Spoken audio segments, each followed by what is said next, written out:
पट्टों में संपूर्ण रूप से 47 खनन पट्टों में आंशिक रूप से खनन कार्य बंद करवाया गया है। निदेशक बाघ परियोजना सरिस्का से प्राप्त मानचित्र के अनुसार बाघ परियोजना का क्षेत्रफल 867 वर्ग किलोमीटर के स्थान पर 1145 वर्ग किलोमीटर मानने से 208 खनन पट्टों में खनन कार्य दिनांक 1/11/93 से बंद करवाया गया। माननीय उच्च न्यायालय द्वारा याचिका संख्या 202/95 में दिनांक 12/12/96 को दिए गए आदेश की पालना में वन क्षेत्र में आने वाले 193 खनन पट्टों में खनन कार्य बंद करवाया गया।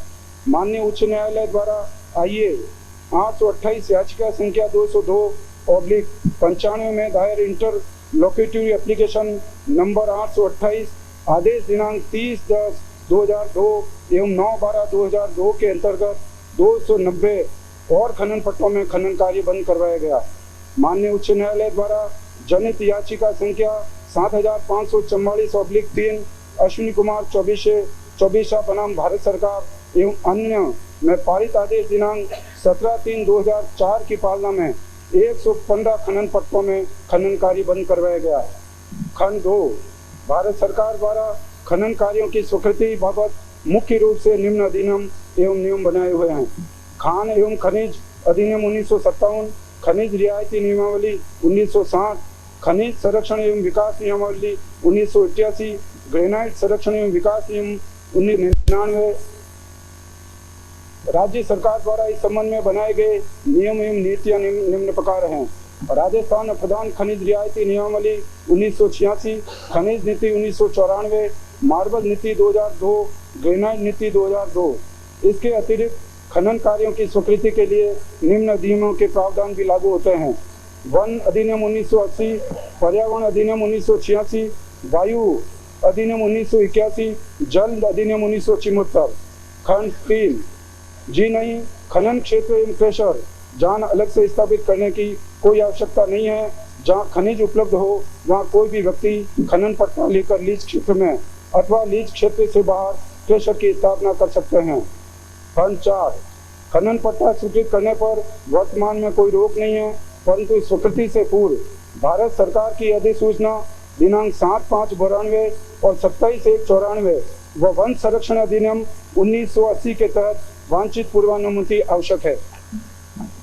माननीय अध्यक्ष महोदय, क्योंकि इतना महत्वपूर्ण प्रश्न है कि आए दिन खाने बंद होती जा रही है, मैं माननीय मंत्री महोदय से एक तो ये पूछना चाहूंगा कि सरिस्का जो टाइगर सेंचुरी है, इसका आपने लिखा है कि इतना एरिया और बढ़ा दिया गया है, जबकि इसमें 1975 में SC/ST के लोगों को जमीन राज्य सरकार द्वारा अलॉट की गई। वहाँ खेतियां हो रही हैं, आज वहाँ कोई किसी तरह का फॉरेस्ट नहीं है। तो क्या राज्य सरकार ये चाहती है कि इसका हल हो ताकि इसका डिमार्केशन दोबारा से कराया जाए और जहाँ जहाँ वन है उसको संरक्षित किया जाए, और जहाँ पिछले 40 साल से या पिछले 30 साल से खेती लोग कर रहे हैं, मकान बना रखे हैं, कुएं लगवा रखे हैं, बिजलियां लगवा रखी हैं, पशु रखते हैं, क्या उनको उसके डिमार्केशन करा के बाहर करने का विचार रखते हैं या नहीं रखते हैं। दूसरा मेरा निवेदन है कि आपने कहा कि जोन की आवश्यकता नहीं है। हरियाणा में भी ये सुप्रीम कोर्ट के आदेश लागू होते हैं। हरियाणा ने केंद्र सरकार से मिलकर, पर्यावरण विभाग से मिलकर जगह जगह क्रेशर जोन बना दिए हैं। तो क्रेशर जोन हम ये नहीं कहते कि आप फॉरेस्ट वाली जमीन में बनाएं, लेकिन जो पहाड़ियां सिवाय चक में हैं, गैर मुमकिन पहाड़ हैं, वन क्षेत्र में नहीं है, वहां पर क्रेशर जोन बनाने में कोई आपत्ति क्यों हो सकती है? क्योंकि आज हरियाणा खूब पैसे कमा रहा है दिल्ली में सप्लाई करके, और अलवर का एक खनन कार्य बंद होने से बेरोजगारी बढ़ रही है। एक मेरा ये निवेदन था। तो आप गैर मुमकिन के ऊपर ये लागू, आपने कहा कि आप पट्टा दे देते हैं। भाई पट्टा तो जब देंगे खनन का जब आपकी पिछले 5 साल में शायद ही कोई पर्यावरण विभाग जयपुर से कोई स्वीकृति मिली हो। तो ये सदन की सबकी चिंता है, इसका कोई न कोई हल निकले। हम सब लोग मिलकर क्या कर सकते हैं कि राजस्थान में खनन कार्यों को चलाया जा सके और इस तरह चलाया जा सके कि उससे फॉरेस्ट को भी नुकसान नहीं हो। इसके लिए क्योंकि सरकार क्या नीति रखती है, क्या सोच विचार रखती है? माननीय अध्यक्ष महोदय, माननीय सदस्य ने डिमार्केशन के बारे में जो बात की है, मैंने कुछ समय पूर्व प्रधान कंजर्वेटिव ऑफिसर को मैंने आदेश दे दिया है कि विद इन 6 मंथ के अंदर अंदर इसका डिमार्केशन किया जाए, ताकि ये पता पड़ सके ये जो फॉरेस्ट एरिया है 867 वर्ग किलोमीटर क्षेत्र में जो है, इस क्षेत्र के अंदर ये खनन पट्टा का एरिया है या इसके बाहर में है, ताकि इस प्रकार की व्यवस्था होकर मैं आपकी भावनाओं की कद्र करता हूं, आपकी चिंता की भी कद्र करता हूं और मैंने आदेश दे दिए हैं। आदेश के बाद में डिमार्केशन होने के बाद में स्थिति स्पष्ट हो जाएगी। दूसरा, माननीय अध्यक्ष महोदय, इन्होंने क्रेशर जोन के बारे में बात की। मैं माननीय सदस्य महोदय से जानकारी देना चाहूँगा। क्रेशर जोन की जहाँ तक बात है, जहाँ खनन पट्टा इशू किया जाता है और उस क्षेत्र के अंदर अगर क्रेशर लगाना चाहें तो इसके लिए किसी तरह की आपत्ति नहीं है, या खनन पट्टा जिस क्षेत्र में है उसके पास में भी अगर क्रेशर लगा दिया जाए तो इसमें सुविधा होगी। जहाँ तक हरियाणा का प्रश्न है, वहाँ पर ये जो भी क्रेशर जोन में जो भी ये गिट्टी वगैरह हैं, वहाँ की जो आमदनी और वहाँ पे जो भाव हैं और राजस्थान के अंदर जो पत्थर और गिट्टी का भाव है उसमें काफ़ी कुछ अंतर है। इसलिए ये उचित रहेगा कि जिस स्थान पर खनन पट्टा इशू किया जाता है वहीं पर अगर आवेदन करता है क्रेशर जोन लगा सकते हैं। दूसरा, माननीय अध्यक्ष महोदय, इन्होंने एक विशेष चिंता जाहिर की। पर्यावरण अधिनियम 1986 के तहत एक अधिसूचना 7/5/92 को जारी हुई थी, जिसमें अलवर पहाड़ियों में खनन कार्य बंद करवाया गया था। इसमें इफेक्ट हुआ अलवर क्षेत्र और एक गुड़गांव, इसके पास में आने वाला गुड़गांव। अलवर जिलों में पूर्व अनुमति लेना नितांत आवश्यक है। उक्त अधिसूचना के अनुसार अलवर जिले में निम्न क्षेत्रों में बिना अनुमति के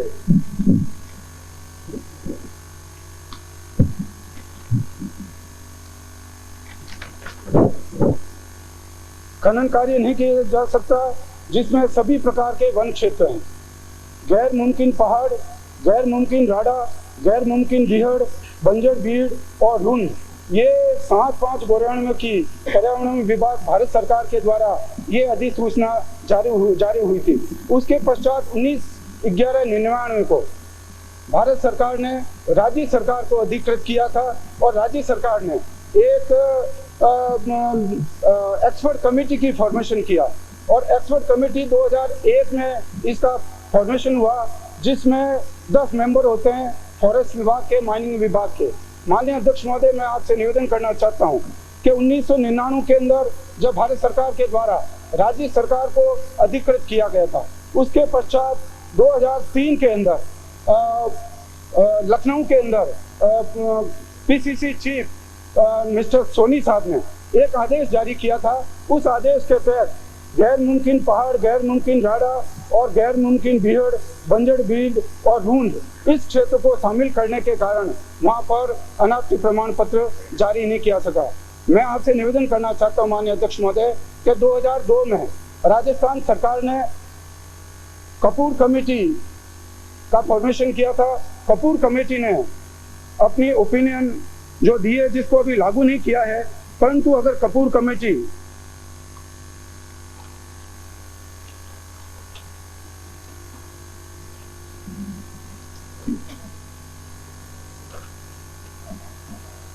जिसमें सघन क्षेत्र जो कम से कम 5 हेक्टर और जिसमें कम से कम 200 पेड़ प्रति हेक्टर डीम फॉरेस्ट की श्रेणी में आता है, अगर ये कमेटी का फॉर्मेशन हुआ और कमेटी की रिपोर्ट जो विचाराधीन है, अगर इसका निर्णय हो गया और इस पर अगर राजस्थान सरकार की तरफ से जो विचाराधीन मामला है ये विचार कर दिया गया, तो अलवर का जो क्षेत्र है ये डीम फॉरेस्ट में नहीं आएगा। ये मैं आपको जानकारी देना चाहता हूँ। अध्यक्ष महोदय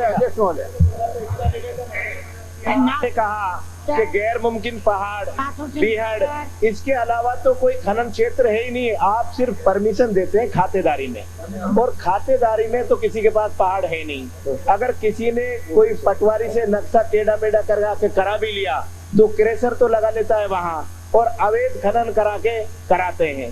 तो आप जब तक जहां फॉरेस्ट बिल्कुल नहीं है, आपने जैसे कहा कपूर कमेटी का, इस कमेटी की रिकमेंडेशन को अगर सरकार जल्दी से लागू कर दे तो ये समस्या का समाधान हो सकता है। माननीय अध्यक्ष महोदय, मैं आपके माध्यम से जानना चाहूंगा वन मंत्री महोदय से, माननीय अध्यक्ष महोदय, मैं आपके माध्यम से वन मंत्री महोदय से जानना चाहूंगा। मुझे पहले परमिशन दीजिए साहब, एक बार तो हमें भी बोलने दीजिए सीनियर लीडर। मैंने नाम पुकारा नाथू सिंह गुर्जर का, आप कैसे जानना चाहेंगे? प्रश्न है मेरा, मेरा नाम पुकार लिया। बेटा देखो सिस्टम तो समझो। माननीय अध्यक्ष महोदय, ये बहुत गंभीर मामला है। माननीय सदस्यों को धन्यवाद देना चाहता हूँ, इन्होंने ये सवाल पूछा है। अलवर क्षेत्र के अंदर 93 से लेके 2002 तक 941 खाने तो परमानेंटली बंद कर दी गई और 47 खाने आंशिक रूप से बंद की। कुल मिला के 988 खाने, लगभग करीब 1000 के आसपास खाने बंद है।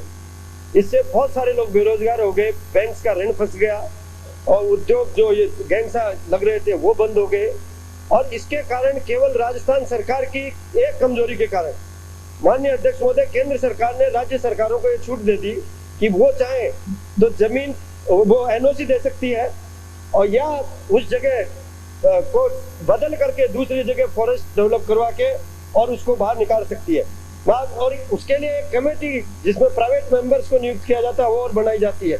माननीय अध्यक्ष महोदय, सीधा सीधा मंत्री जी से जवाब जानना चाहता हूँ कि पिछले 5 साल में चाहे खानों के रिन्यूअल के लिए जो पहले चल रही थी और नई खाने, उनके लिए रिन्यूअल के लिए और नई खानों के लिए 5 साल में एक भी एनओसी पर्यावरण विभाग ने नहीं दी राजस्थान में।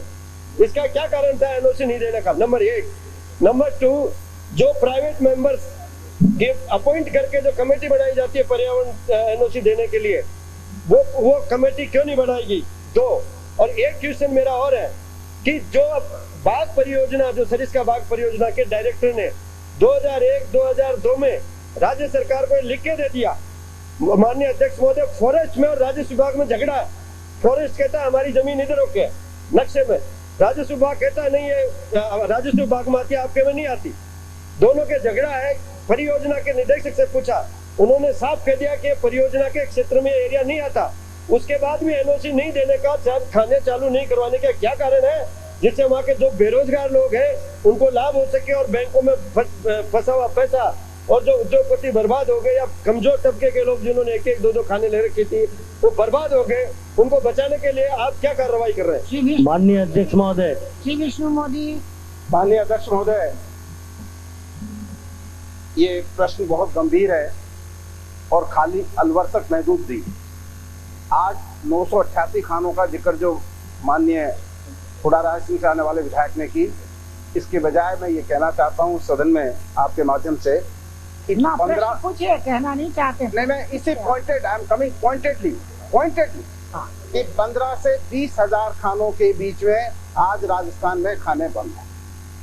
और एक मसला नहीं है, मसला है फॉरेस्ट कंजर्वेशन एक्ट, मसला है अरावली एक्ट, मसला है एनवायरमेंट एक्ट, मसला है सुप्रीम कोर्ट, मसला है एक शेड्यूल्ड एरिया का एक पटना हाई कोर्ट का ऑर्डर और मसला है एक राजस्थान हाई कोर्ट का ऑर्डर। और ये इतना उलझ गया है कि खाली ये जो मात्र मंत्री महोदय ने जो जवाब दिया है तो जवाब बिल्कुल इनकम्प्लीट है और इसका न सिर है न पैर है।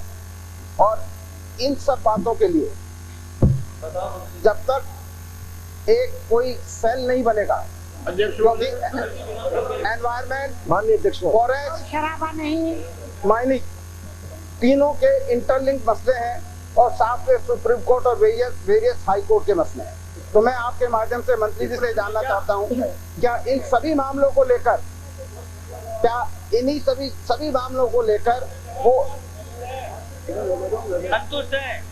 ऐसा है? मैं आपको अवसर दूंगी, लेकिन वो दोनों प्रश्नों के जवाब आ जाने दें, मैं दूंगी आपको अवसर। तो माननीय अध्यक्ष महोदय, मैं ये जानना चाहता हूँ मंत्री महोदय से कि क्या इन सभी मसलों को मिलाकर और राजस्थान में जो खाने बंद हैं वो कितने दिन में चालू हो जाएंगी और क्या वो उसका हल निकालने की वो प्रयास कर रहे हैं? माननीय अध्यक्ष महोदय, मैं माननीय सदस्य को जानकारी देना चाहूँगा। राजस्थान में 24,218 खाने हैं और 20,758 खाने अश्विनी चौबेसा बनाम भारत सरकार व अन्य के आदेशों में बंद कराई गई थी। उनमें से पर्यावरण अनुमति क्लियरेंस जिन्होंने प्रस्तुत की उनको 11,561 खाने हमने वापस प्रारंभ करवा दी गई। अब मात्र 9,197 खाने 9,197 खाने बंद है जो आंधी की अलग बंद है, उदयपुर में अलग बंद है। और आप ये खाली एनवायरमेंट के कारण नहीं, फॉरेस्ट कंजर्वेशन 96 का जो फैसला आया उसके अलावा अलग खाने हैं। आप खाली एनवायरमेंट की क्लियरेंस की बात मत करें। अभी व्यक्तिगत क्या प्रयास चल रही है वो बताइए। आप 5 हेक्टेयर की परमिशन देते हैं, जिन लोगों ने एरिया सरेंडर कर दिया उनका अभी तक आपने कुछ नहीं किया। अध्यक्ष महोदय पहले इनका जवाब तो आने दीजिए। आप चुनाव तो बुकराने के लिए क्या प्रयास कर रहे हैं? 15,000 बंद है, 15,000 से ऊपर। अब आप देखते नहीं इधर। माननीय अध्यक्ष महोदय, जो माननीय सदस्य ने चिंता प्रकट की है, कुछ मामले राजस्थान उच्च न्यायालय में किसानों की चिंता है, उसके प्रति राजस्थान सरकार बहुत ही चिंतित है और अपनी तरफ से पूर्ण प्रयासरत है कि उनका निस्तारण जल्दी से जल्दी किया जा सके। रामचंद्र बिश्नोई, माननीय अध्यक्ष महोदय, मैंने पूछा कि माननीय अध्यक्ष जी कमेटी क्यों नहीं बनाई? माननीय अध्यक्ष महोदय, एलओसी क्यों नहीं दी गई? कमेटी क्यों नहीं बनाई? माननीय अध्यक्ष महोदय, इनको बताओ। माननीय सदस्य को आपके माध्यम से अरे जवाब तो आने दीजिए ना हमारा। जवाब ये देगा, बाद में देगा। अध्यक्ष महोदय, जवाब तो माननीय मंत्री जी से ये जानना चाहता हूँ, जवाब दे दीजिए ना कि बस 2002 में कमेटी क्यों नहीं बनाई? पिछली सरकार ने 5 साल कोई फैसला नहीं लिया जा सका, एनओसी नहीं दी 5 साल में। के बाद में लखनऊ स्थित जो परिपत्र भेजा था, उनके पास इतनी जानकारी थी, दे दी आपको। हाँ, माननीय रामचंद्र जी बिश्नोई पूछ रहे हैं कुछ है। मेरा नाम पुकार दिया, मेरा नाम पुकार दिया। अध्यक्ष महोदय, दूंगी बाद में। देखो भारत के अंदर ये प्रचलित है कि सिर साटे रूख रहे तो भी स्वस्थ हो जा। अगर सिर देने के बाद भी अगर रूह की रक्षा होती है तो श्रेष्ठ होता है। सस्ता है। आप मंत्री महोदय ने जवाब दिया, मैं उससे संतुष्ट हूँ। भारत सरकार को, राजस्थान की सरकार को धन्यवाद देता हूँ। तो खनन कार्य हो रहा है जहाँ पर जापान सरकार ने भी, जर्मनी सरकार ने भी करोड़ों रुपए अरावली पहाड़ियों की रक्षा के लिए दिए हैं। वहाँ पर ये लोग खनन कार्य करना चाहते हैं। ये बहुत शर्म की बात है। ये लोग जो ठेकेदारों के जो खनन है। अध्यक्ष महोदय भी ऑब्जेक्टिव। अध्यक्ष महोदय, राजस्थान की इकोनॉमी मांग के ऊपर आधारित है। कहाँ चलेंगे आप? पेड़ है नहीं, आपको जानकारी नहीं आ रही है कि वो पेड़ है नहीं। पेड़ है नहीं, पत्थर है। वो पेड़ नहीं है, पत्थर है। आप क्या बात कर रहे हैं? आप राजस्थान की इकोनॉमी को तहस-नहस करना चाहते हो। आप जापान गवर्नमेंट की बात कर रहे हो, आप इटली के मार्बल के लिए अध्यक्ष महोदय, इटली आप जापान आप इटली के माननीय अध्यक्ष महोदय, इटली के मार्बल का धन्यवाद। अध्यक्ष महोदय, माननीय अध्यक्ष महोदय, माननीय अध्यक्ष महोदय, एक पेड़ का जिक्र हो रहा।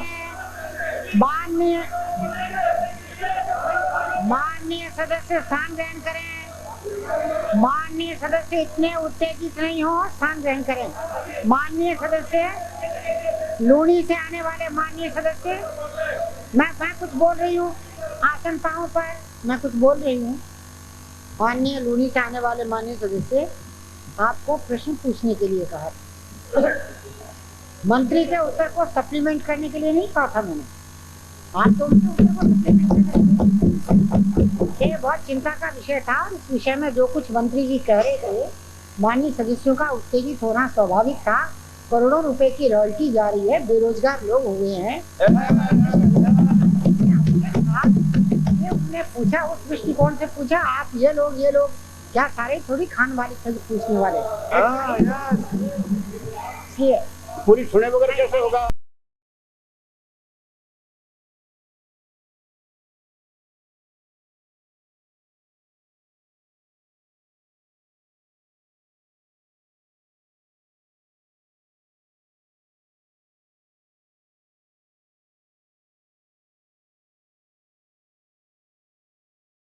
इटली के मार्बल को हिंदुस्तान के मार्केट में लाने के लिए उनकी वकालत कर रहे हो आप।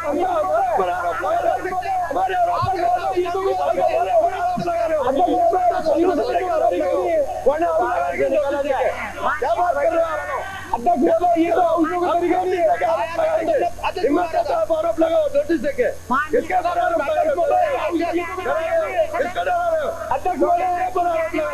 सदस्य डोडा रायसिंह से आने वाले माननीय सदस्य, इतना उत्तेजित होने की आवश्यकता नहीं है। मैंने पर हम भी आरोप लगाएंगे, हमारे पास कम कागज नहीं आपके खिलाफ।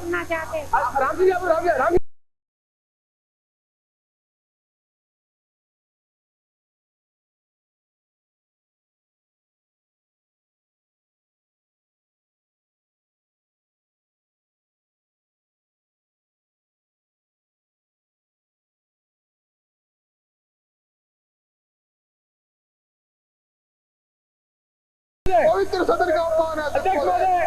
ये आरोप लगाने की परंपरा गलत है अध्यक्ष महोदय।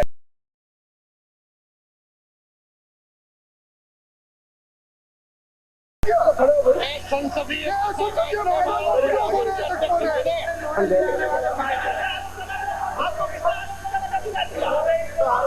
माननीय अध्यक्ष महोदय, इस तरह के माननीय सदस्यगण कृपया अपना अपना स्थान ग्रहण करें। माननीय सदस्य कृपया अपना अपना स्थान ग्रहण करें। कृपया अपना अपना स्थान ग्रहण करें। क्या बात कर रहे हो? क्या बोल रहे हो? हमारे पर आरोप लगा रहे हो? कृपया अपना अपना स्थान ग्रहण करें।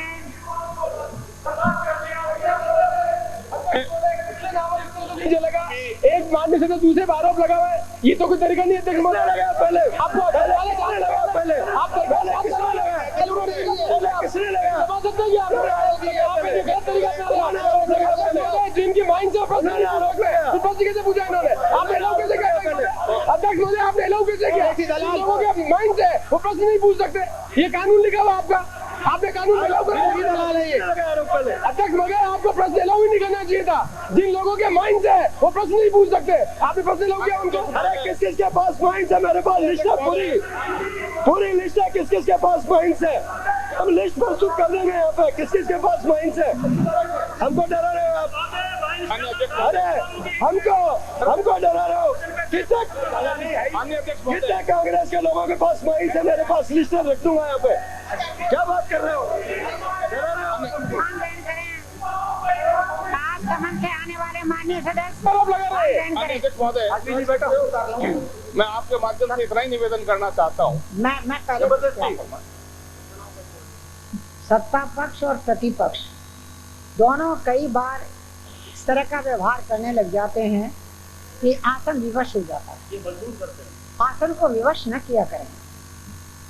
मैं चाहूंगी कि प्रश्नकाल के अंदर प्रश्नों का जवाब मंत्री जी दें, लेकिन बीच में ही खड़े होकर के एक साथ इतने लोग आप उत्तेजित होकर बोलने लग जाते हैं कि न तो कुछ सुनाई देता है और व्यवस्था भी बिगड़ती है।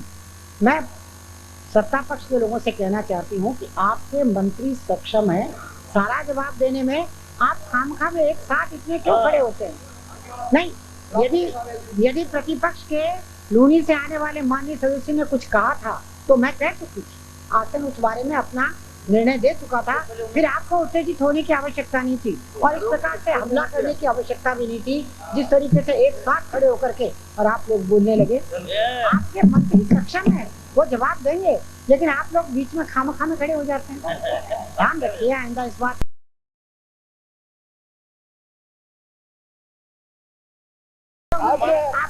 माननीय अध्यक्ष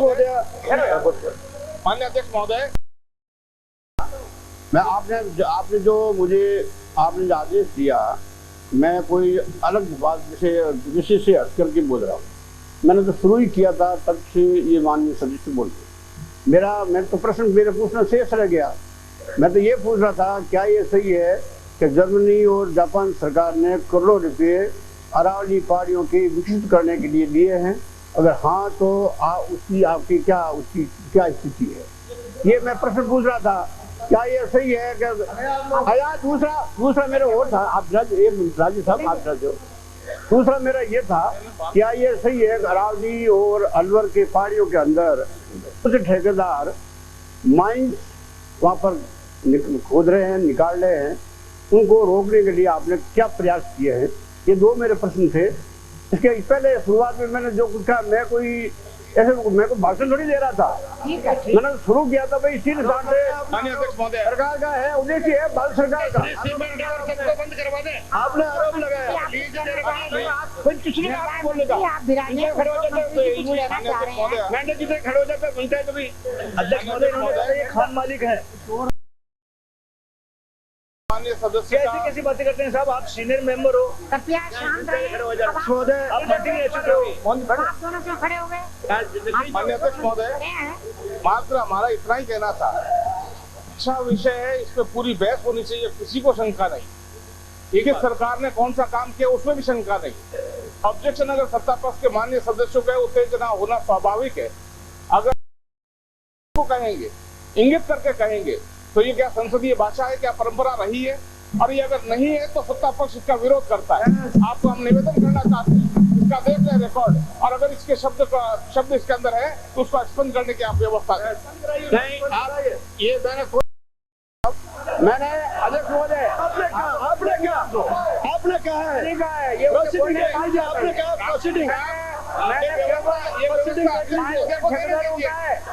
किसी को एतराज नहीं है। प्रोसीडिंग देख लीजिए महोदय। ऐसा है कि टोडा राय सिंह से आने वाले विपक्ष के नेता खड़े हैं, यही निवेदन कर रहा हूँ। विपक्ष के नेता खड़े हैं, माननीय सदस्यों को शांत रहना चाहिए। माननीय अध्यक्ष महोदय, टोडा राय सिंह से आने वाले माननीय सदस्य ने बिना किसी वजह लूणी से आने वाले माननीय सदस्य को इंगित करते हुए जो बातें कही, उसके परिणाम स्वरूप उन्होंने माइंस के संबंधित लोगों के बारे में जो टिप्पणी की, मैं समझता हूं कि आप इस कार्रवाई को देखकर व्यक्तिगत टिप्पणियां की है उसको दोनों की तरफ से निकाल दिया। मैं कार्रवाई देखूंगी और कार्रवाई को पढ़ने के बाद में मुझे कुछ ऐसा लगेगा कि अनुचित कहा गया है, निश्चित तौर से। माननीय अध्यक्ष महोदय, मैं आपके माध्यम से मंत्री महोदय से जानना चाहता हूँ, आपने एक समय में एक सदस्य बोला, आपने व्यवस्था दी थी कि मैं राम सिंह जी के बाद आप मुझे मौका देगी, आपने व्यवस्था दी तो दे दूंगी ना मौका। माननीय अध्यक्ष महोदय, मेरा नाम पुकारा गया। आप बोल दीजिएगा। माननीय अध्यक्ष महोदय, मैं आपके माध्यम से माननीय वन मंत्री महोदय से ये जानना चाहूंगा कि अभी हाल ही में वन मंत्री महोदय ने जवाब दिया कि हम वन के लिए डिमार्केशन कर रहे हैं, वन भूमि के लिए, और जगह जगह पिल्ले लगाने के लिए कोशिश कर रहे हैं। मैं इसी संदर्भ में पूछना चाहूंगा माननीय वन मंत्री महोदय से कि राजस्थान के अंदर 264 रेंजें हैं और आज से लगभग 12 वर्ष पूर्व आपने एक PCCF की अलग से पोस्ट कर रखी है वन बंदोबस्त के लिए, और उनका सालाना खर्चा 75 लाख रुपए आ रहा है। लगभग 9 करोड़ रुपए उनके कार्यालय पे खर्च हो चुका है।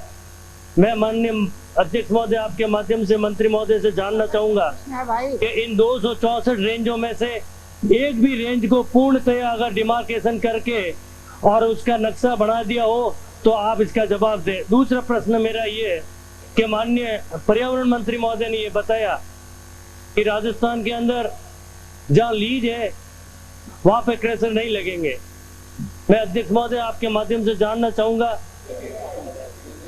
नहीं उसी स्थान पे जहाँ पे बस्ती है और जहाँ पे घर बसे हुए हैं, गांव बसा हुआ, और गांव के बीच के अंदर मेरे विधानसभा क्षेत्र में एक क्रैशर चल रहा है। आए दिन ब्लास्टिंग होता है और पत्थर गिर के उनके घरों के ऊपर और उनके घरों के बीच में पत्थर आए दिन गिरते रहते हैं। तो मैं माननीय पर्यावरण मंत्री महोदय से जानना चाहूंगा कि उसके लिए आप बंद कराने के लिए कुछ कार्रवाई कर रहे हैं। धन्यवाद। संयम लोढ़ा।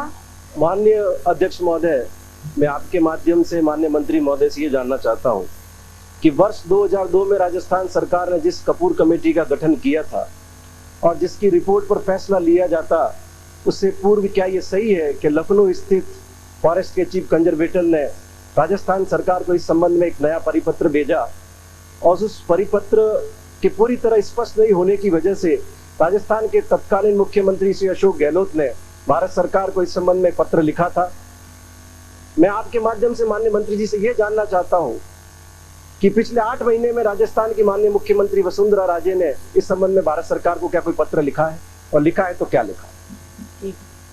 जवाब दें मंत्री जी। देखिए, एक प्रश्न के ऊपर आधे घंटे से अधिक बीत चुका है। प्रश्न है, इसी से जुड़ा एक छोटा सा प्रश्न है, मामला है, छोटा सा प्रश्न इसी से जुड़ा हुआ है। चाहते हैं उनका जवाब। माननीय इसी से जुड़ा हुआ, इसी से जुड़ा हुआ जवाब दीजिए। आप स्थान ग्रहण करें, आप स्थान ग्रहण करें, स्थान ग्रहण करें। हाँ माननीय मंत्री जी। महोदय, टोडा भीम से आने वाले माननीय सदस्य ने टोडा रायसिंह से जो उन्होंने प्रश्न किया है, मैं इन्हें जानकारी उपलब्ध कराना चाहूँगा कि एक एक्सपर्ट कमेटी का गठन 7/8/2001 को किया गया था और उसके अध्यक्ष पर्यावरण सेक्रेटरी और इनके तहत 9 मेंबर और होते हैं जो फॉरेस्ट के होते हैं और अन्य विभाग के एक्सपर्ट लोग होते हैं। माननीय सदस्य लूणी से आने वाले माननीय सदस्य ने जो प्रश्न किया, जापान के द्वारा 442 करोड़ रुपए की अरावली क्षेत्र के अंदर राशि प्राप्त हुई, स्वीकृति हुई थी। उनमें से 90 करोड़ रुपए 2004 और 5 में अरावली बेल्ट के अंदर डेवलपमेंट के मामले में, प्लांटेशन के मामले में खर्च किए जाएंगे। माननीय अध्यक्ष महोदय, मैं लूणी से आने वाले माननीय सदस्य को ये जानकारी देना चाहूँगा कि राजस्थान में जहाँ कई वन क्षेत्र है और उन वन क्षेत्रों के अंदर जहाँ कहीं भी अनऑथराइजेशन की सूचना मुझे प्राप्त होगी, उसका कठोरता से एक्शन लिया जाएगा। और इस प्रकार की अगर सूचना माननीय सदस्य को है तो वो मेरे को व्यक्ति इसकी जानकारी आप दे सकते हैं। मैं मारवाड़ जंक्शन से आने वाले माननीय सदस्य को ये जानकारी देना चाहूँगा। इन्होंने जो प्रश्न किया माननीय अध्यक्ष महोदय, ये प्रश्न जो था अरावली क्षेत्र का था, अलवर क्षेत्र का था, और अलवर क्षेत्र में जो टाइगर प्रोजेक्ट का जो एरिया 867 वर्ग किलोमीटर का क्षेत्र है, उस क्षेत्र में जो खनन पट्टाधारियों का ये कहना है कि ये टाइगर प्रोजेक्ट क्षेत्र के बाहर की लैंड है, तो इसके लिए मैं डिमार्केशन के लिए आदेश दे चुका हूं और 6 महीने के अंदर अंदर इसका डिमार्केशन की व्यवस्था कर दी जाएगी। माननीय अध्यक्ष महोदय, जो सिरोही से आने वाले माननीय राजस्थान के अंदर सिरोही से आने वाले माननीय सदस्य ने जो प्रश्न किया, 1999 के अंदर भारत सरकार ने राजस्थान सरकार को पर्यावरण विभाग को ये अधिकृत किया था। उसके तहत 7/8/2001 को कमेटी का फॉर्मेशन हुआ था। इस कमेटी ने वास्तव में 2001 से 2003 तक कोई कार्य नहीं किया। इसके लिए माननीय सदस्य और आपके तत्कालीन गवर्नमेंट और वो अधिकारी जिम्मेदार है।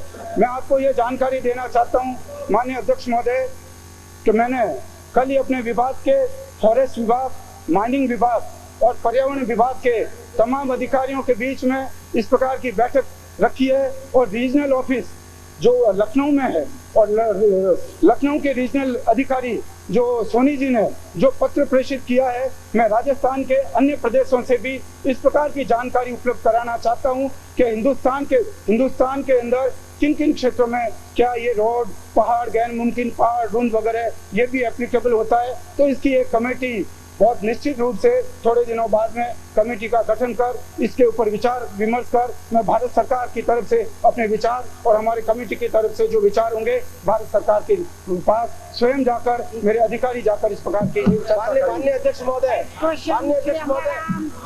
नेक्स्ट क्वेश्चन श्री अमराराम महोदय, प्रश्न संख्या 126 क्षेत्र में पट्टे जारी कर दिए। आबादी के क्षेत्र में जो 50 मैंने दूसरा क्वेश्चन पुकार लिया हुई थी उनमें इन्होंने पट्टे जारी कर दिए। उनके खिलाफ क्या कार्रवाई कर रहे हैं? मैं माननीय मंत्री महोदय से जानना चाहता हूँ, आप बताएं इस बात के लिए कि जहाँ आबादी 50 सालों से बची हुई है उसके बीच में इन्होंने खनन पट्टे जारी कर दिए, वहीं पर क्रेशर लगाए जा रहे हैं। उन क्रेशरों को हटाने की और आबादी में जो खाने लीक किए उनको हटाने की क्या कार्रवाई कर रहे हैं? अलग से प्रश्न है। तो मंत्री महोदय 6 महीने में निर्णय क्यों करना चाहते हैं? आप तो 100 दिन में बढ़िया निर्णय करते हैं। इस कार्यवाही को 100 दिन में निर्णय करके लाखों बेरोजगारों को रोजगार खनन से देने का प्रयास करें। माननीय सदस्य 100 दिन में करो आप। माननीय सदस्य स्थान ग्रहण करें।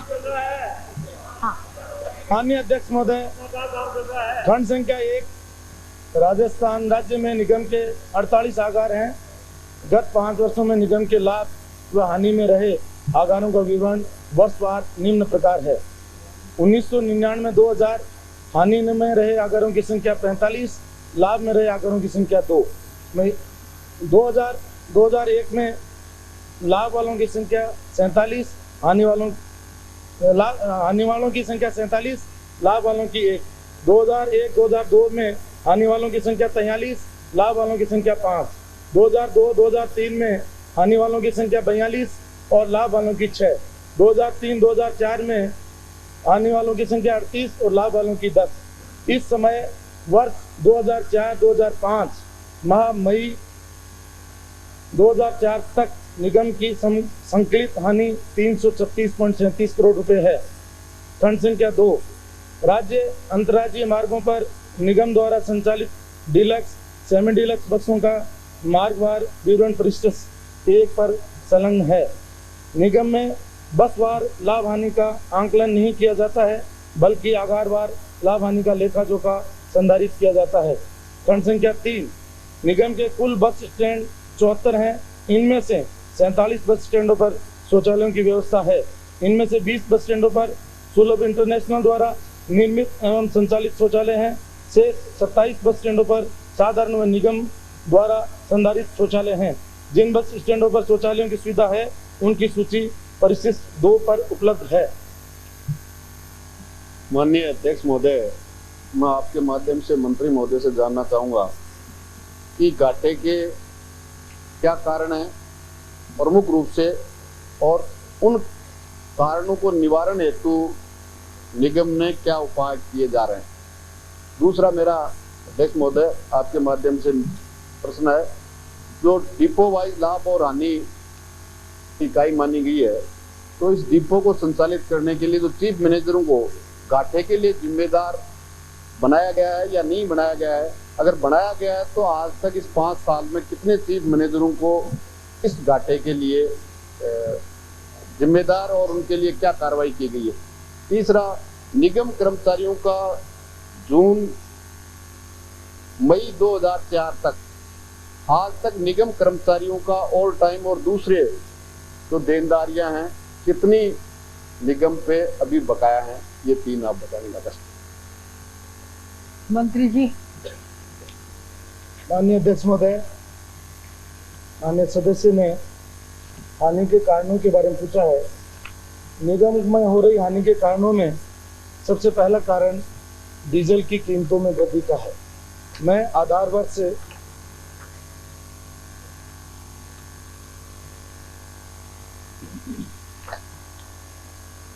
जो डीजल के अलग अलग समय में जो दरें बढ़ी, उसको मैं आधार वर्ष 1997-98 को मानते हुए 1997-98 में जहां निगम को 16.46 करोड़ रुपए की हानि डीजल बढ़ने से हुई, वो बढ़ करके 2003-2004 में 117.41 करोड़ तक पहुंच गई।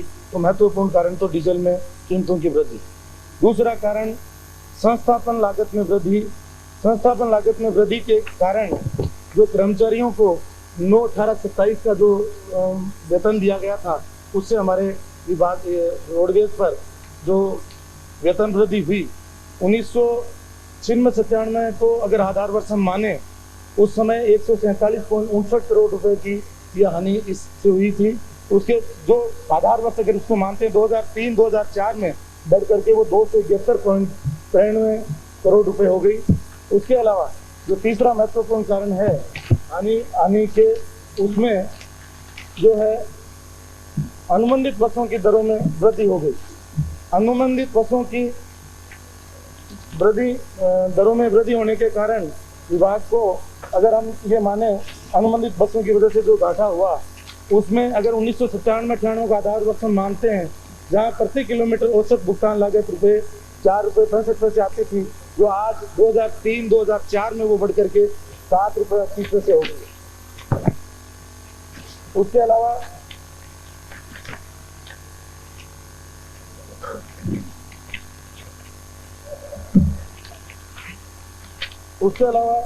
जो है महत्वपूर्ण और कारण जो है, उसमें मैं बताना चाहूँगा कि राष्ट्रीयकृत मार्गों पर अवैध वाहनों का अधिक संचालन होता है और गत वर्षों में राज्य में बड़ी रेल लाइनों के विस्तार से यात्री भार में कमी आई है। पिछले 5 साल में राजस्थान के अंदर बड़ी रेल लाइन बिछने से यात्री भार रेलवे की ओर ट्रांसफर हो गया, उससे हमारा जो अधिभार है वो थोड़ा और कम हो गया, वो भी एक घाटे का महत्वपूर्ण कारण है। और उसके अलावा माननीय हमारे दूध से आने वाले सदस्य जी ने ये कहा है कि लाभ में लाने के लिए आप क्या उपाय कर रहे हैं। हम इनको लाभ में लाने के लिए, निगम को लाभ में लाने के लिए बहुत सारे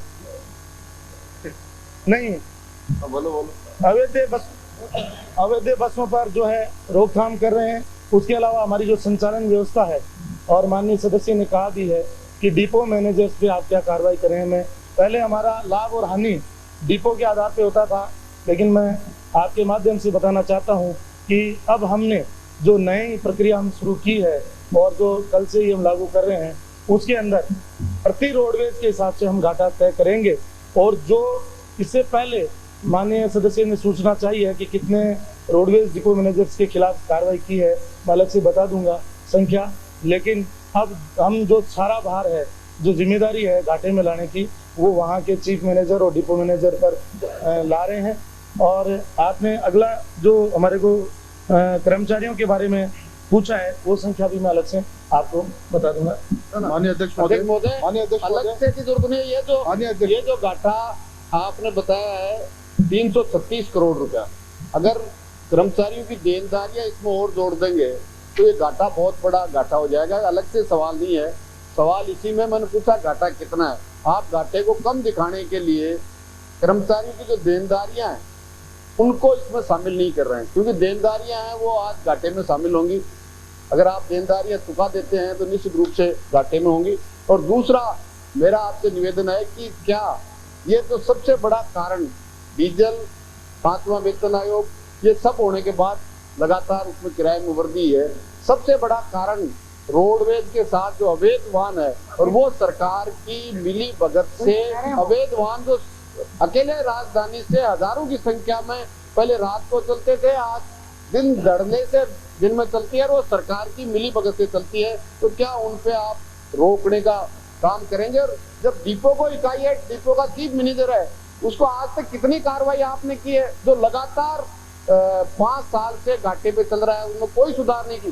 क्या उन्होंने जो बढ़िया काम किया है, जिन्होंने 10 डिपो फायदे में आए हैं आपके 2003 और 4 में, मतलब जो घाटा चूना लगाया है उसको भी ठीक है, बढ़िया काम करे, सबको एक भाव बेच रहे हैं। तो क्या आपने जिन्होंने लगातार घाटे में चल रहा है उस चीफ मैनेजर पे क्या कार्रवाई की है, ये बताने का कष्ट करें। माननीय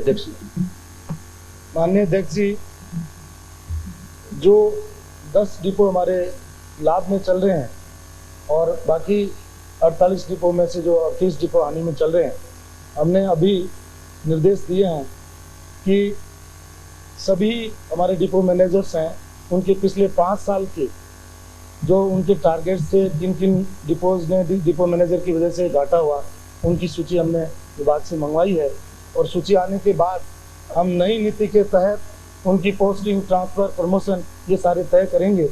इसलिए मैं सोचता हूँ कि माननीय सदस्य ने जो चिंता व्यक्त की है वो हमारे विभाग की पहले से ये चिंता है, और इसमें निश्चित रूप से सुधार लाएंगे। मेरे को कहते हुए खुशी हो रही है कि हमारी सरकार के आने के बाद जो रोडवेज का घाटा था 2004-2005 में, जो अभी तक जो 3 माह निकले हैं, उसमें हम 4 करोड़ रुपए से प्लस में हैं, जो कि पिछले 6 साल से लगातार जो रोडवेज घाटे में चल रही है, पहली बार हम प्लस में निकल के आए हैं। माननीय अध्यक्ष महोदय, कर्मचारियों का माननीय अध्यक्ष महोदय, कर्मचारियों का बकाया तो बताते हैं। अध्यक्ष महोदय, कर्मचारियों माननीय अध्यक्ष महोदय, निगम पे कितना बकाया है जून तक? माननीय अध्यक्ष महोदय, माननीय अध्यक्ष महोदय, माननीय अध्यक्ष महोदय, माननीय मंत्री जी से एक छोटी सी जानकारी चाहता हूँ कि पिछले 10 साल से लगातार ये निगम घाटे में चल रहा है, और इस निगम में जनता का माननीय अध्यक्ष महोदय, एक प्रश्न मेरा क्वेश्चन पुकार लिया ना, एक छोटी सी जानकारी।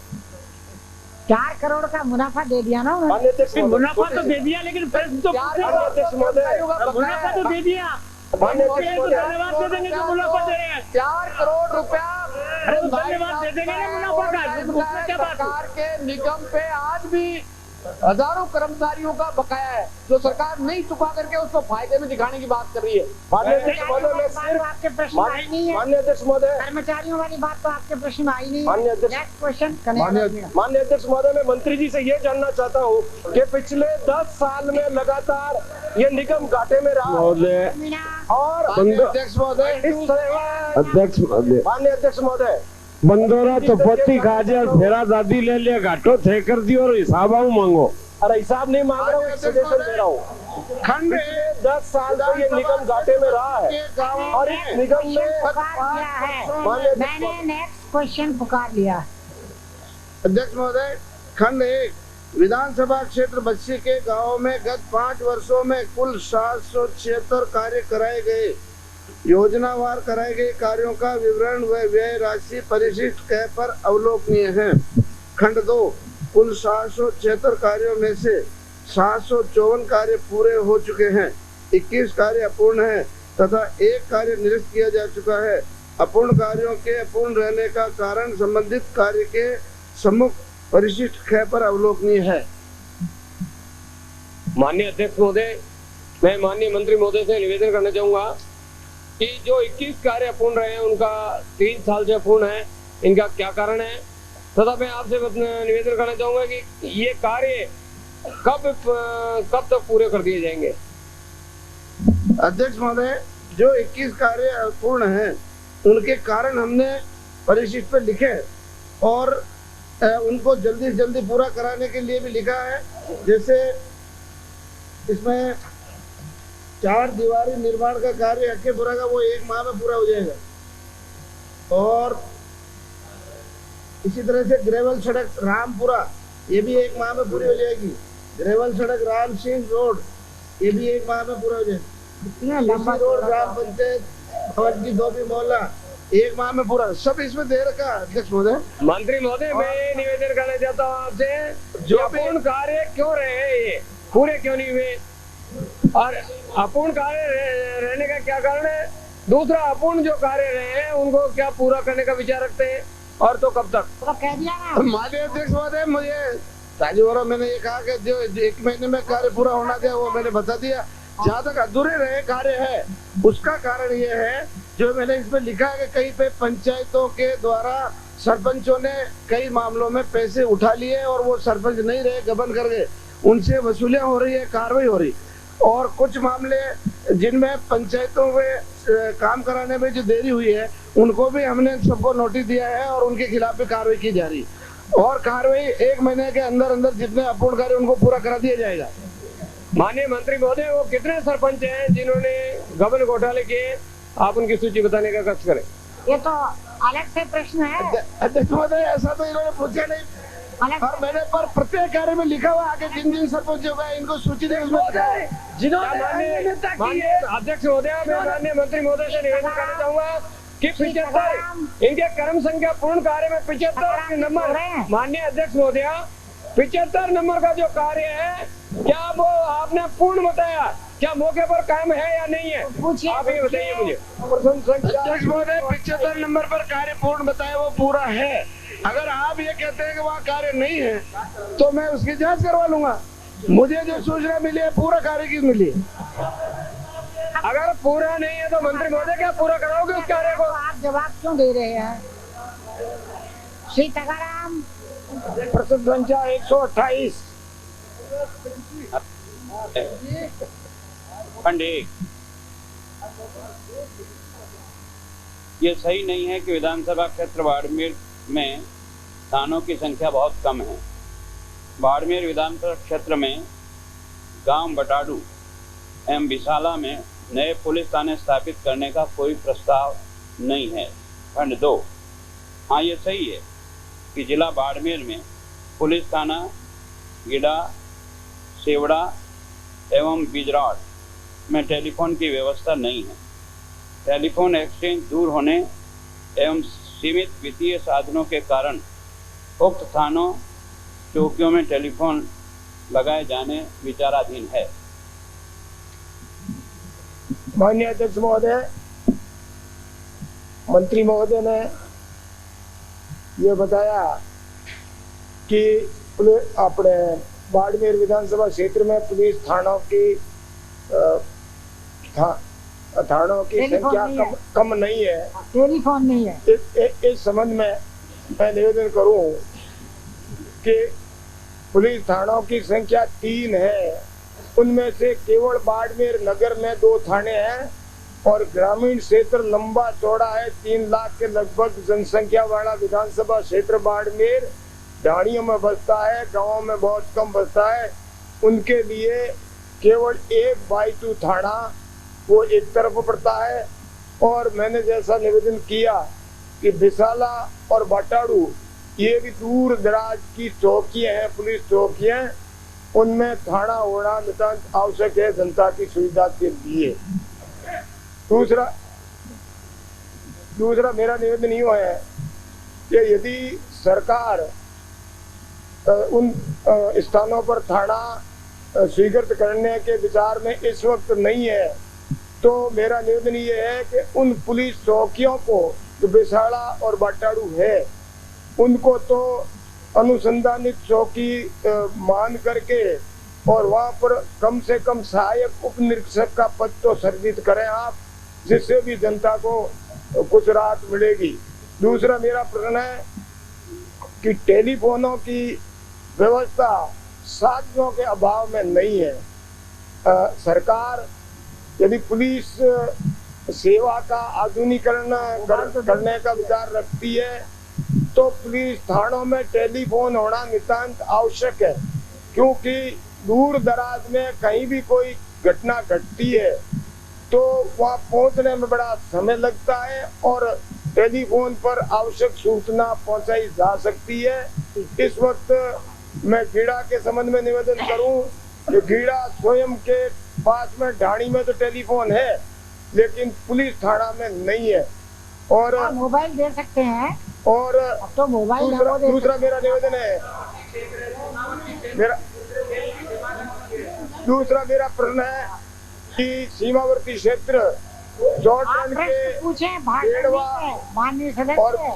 शेड़वा और बिजराड़ इन थानों में भी टेलीफोन नहीं है, तो ये सीमावर्ती क्षेत्र है। और जहाँ तक संसाधनों का सवाल है वित्तीय, उसमें वो सीमा क्षेत्र विकास योजना के अंतर्गत भी क्षेत्र आता है। पूछिए माननीय सदस्य, भाषण देने का आपको इस समय नहीं मिलेगा अवसर। हाँ, तो इन थानों में टेलीफोन कब तक लगा दिए जाएंगे? पूछो आप तो। और ये पूछो 2 पुलिस चौकियों को आप अपग्रेड करके और उप निरीक्षक सहायक उप निरीक्षक का कम से कम पद अध्यक्ष महोदय करने का कब तक? अध्यक्ष महोदय मेरा इसी से जुड़ता सवाल। अध्यक्ष महोदय, गांव बटाड़ू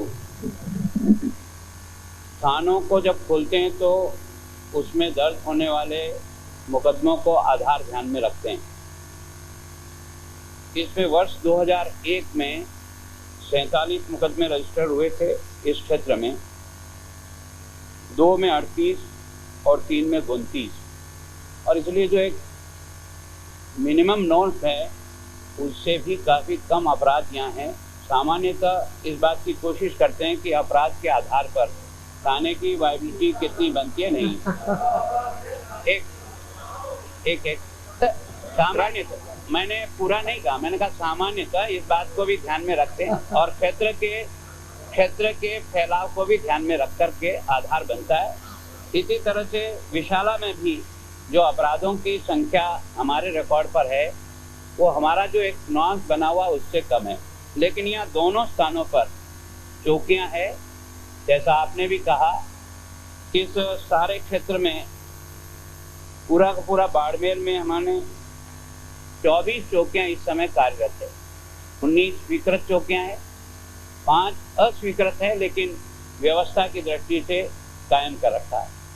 जितनी चौकियाँ हमारे पास है उसमें से केवल 4 पर अभी टेलीफोन उपलब्ध है, बाकी सभी चौकियों पर वहाँ स्वयं नहीं है। कस्बा बाड़मेर में है, हरसानी में है, पचपदरा में है और पादरू, ये चौकियाँ हैं जिन पर टेलीफोन सुविधा उपलब्ध है, बाकी पर टेलीफोन सुविधाएं उपलब्ध अभी नहीं है। थानों की दृष्टि से भी पूरे बाड़मेर में 3 थाने ऐसे हैं जहां टेलीफोन सुविधाएं उपलब्ध नहीं हैं, और उस तीनों थानों में जैसे गीड़ा है 13 किलोमीटर दूरी होने के कारण से, और सेवड़ा है वो 20 किलोमीटर दूर है टेलीफोन की से, और विजवाड़ा 24 किलोमीटर। जैसे ही हमको कुछ साधन उपलब्ध होंगे, पर मैं आपको विश्वास जरूर दिलाता हूँ, मैं इस बात की पूरी कोशिश करूँगा कि केवल इनका ही नहीं, राजस्थान में लगभग 35 थाने ऐसे हैं जिनमें टेलीफोन की सुविधा उपलब्ध नहीं है। इस वर्ष की प्राथमिकता में इन 35 में से 35 थानों को ये टेलीफोन सुविधा उपलब्ध हो, इसका प्रयास करूँगा। फिर जैसा आपने कहा कि चौकी को कुछ अपग्रेड करने से भी अगर समस्या का समाधान हो सकता है, तो मैं निश्चित रूप से अपने बजटीय संसाधनों को देखते हुए इस बात को प्राथमिकता से ध्यान में रखते हुए व्यवस्था करने का प्रयास करूंगा।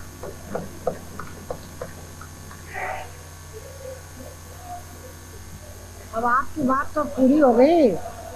श्री शंकर सिंह राजपुरोहित, श्री शंकर सिंह राजपुरोहित। प्रश्न संख्या 129। खंड 1। जी हाँ, किसी विद्यालय को संचालित करने वाली समिति का पंजीकरण दिनांक 4/1/1984 को पंजीयन क्रमांक 399/8384 पर राजस्थान संस्था रजिस्ट्रीकरण अधिनियम 1958 के अंतर्गत रजिस्ट्रार संस्थाएं द्वारा पंजीकृत संस्था के संघ विधान पत्र एवं नियमावली के अधीन हुआ था। खंड 2। जी नहीं, कवि माघ काल मंदिर के अभिभावकगण से प्राप्त शिकायत, इसकी जांच सहायक पंजीयक सहकारी समितियां जालोर ने की है। जिला कलेक्टर जालोर के कार्यालय से उपखंड अधिकारी भीनमाल को प्रेषित शिकायत की जांच अभी लंबित है। खंड 3। सहायक रजिस्ट्रार को प्राप्त शिकायत की जांच सहायक रजिस्ट्रार सहकारी समितियां जालोर द्वारा की गई, इसकी जांच उपखंड अधिकारी भीनमाल द्वारा भी की जा रही है, जो अभी तक लंबित है। सहायक पंजीयक द्वारा की गई जांच में नियमानुसार प्रक्रिया अपनाकर प्रधानाध्यापक का समय पर चयन न करना, समय पर प्रबंध कार्यकारिणी का चुनाव नहीं करवाना तथा स्कूली छात्रा के साथ अभद्र व्यवहार करने आदि अनियमितताएं जांच में पाई गई है। खंड 4। राजस्थान संस्था रजिस्ट्रेशन अधिनियम 1958 के अंतर्गत रजिस्ट्रार संस्थाओं को किसी शिकायत की जांच के आधार पर कार्यवाही करने का कोई वैधानिक अधिकार नहीं है।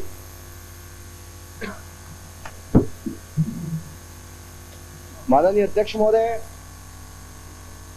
आपके माध्यम से मंत्री महोदय से पूछना चाहता हूं कि ये जिला कलेक्टर ने उपखंड अधिकारी को जांच के आदेश दिए, तो अब तक ये आदेश कब दिए और अभी तक लंबित क्यों है, ये बताएं। और दूसरी, अगर पंजीयन का अधिकार इनको है स्कूलों का, तो उस पर कार्रवाई करने का अधिकार इनको क्यों नहीं है। एक छात्रा के साथ अभद्र व्यवहार किया है, नियमों में गलती है, प्रधानाचार्य की नियुक्ति में गलती है नियमों में, तो उस पर कार्रवाई करने का अधिकार इनको क्यों नहीं है। और अगर अधिकार इनको नहीं है तो मैं सदन से गुजारिश करता हूं कि इस प्रकार का नियम बनाया जाए। अगर हम रजिस्ट्रेशन करने का अधिकार हम रखते हैं तो उन पर कार्रवाई करने का भी हमें अधिकार होना चाहिए, ये जानकारी दें। माननीय अध्यक्ष महोदय, पहले तो मैंने निवेदन किया है कि हमें ये भी स्पष्ट कर दें कार्रवाई कौन करेगा, ये भी स्पष्ट कर। कार्रवाई करने का अधिकार हमको नहीं है, परंतु ये सहकारी समिति को तो नहीं है, कौन करेगा ये तो बता दें। बता रहा हूं, परंतु क्योंकि ये विद्यालय है और विद्यालय होने के कारण से इसमें जांच करना, इनके खिलाफ कार्रवाई करने का अधिकार शिक्षा विभाग को है। मैं क्योंकि आरोप गंभीर हैं, जांच में तथ्य भी सामने आए कि अनियमितता हुई है, इसलिए मैं इस सारे प्रकरण को माननीय शिक्षा मंत्री जी को भिजवा दूंगा और उसके आधार पर, जांच के निष्कर्ष के आधार पर वो इस पर कार्रवाई करने का मेरा उनसे निवेदन रहेगा। माननीय अध्यक्ष महोदय, जहाँ तक इन्होंने कहा है कि नियमों में प्रावधान क्यों नहीं है, उसको क्या करेंगे, मैं समझता हूँ अभी तक नियमों में प्रावधान नहीं है।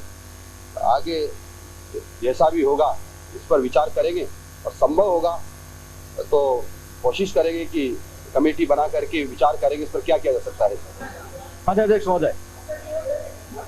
महोदय, माननीय अध्यक्ष महोदय, तो पुलिस को भेजा जाए और उसके खिलाफ पुलिस द्वारा कार्रवाई कराई जानी चाहिए। बहुत गंभीर मामला है। यदि वो ऐसा व्यक्ति छात्राओं के साथ अभद्र व्यवहार करता है, उनके साथ गलत हरकत करता है, तो उसके खिलाफ भी कठोर कार्रवाई की जानी चाहिए। पुलिस में केस दर्ज हुआ है। माननीय अध्यक्ष महोदय, पुलिस में केस दर्ज हुआ है, चालान पेश हुआ है, पुलिस न्यायालय में ये मामला विचाराधीन है। माननीय अध्यक्ष महोदय, मूल प्रश्नकाल समाप्त हुआ। मुझे माननीय सदस्यों को सूचित करना है कि निम्नांकित प्रस्तावों की सूचना प्राप्त हुई है। श्री हंगामी लाल मेवाड़ा एवं अन्य 9 सदस्यों की ओर से आसिंद एवं रायपुर तहसील में वर्तमान में चल रहे अकाल राहत कार्यों में भेदभाव बरते जाने के संबंध में।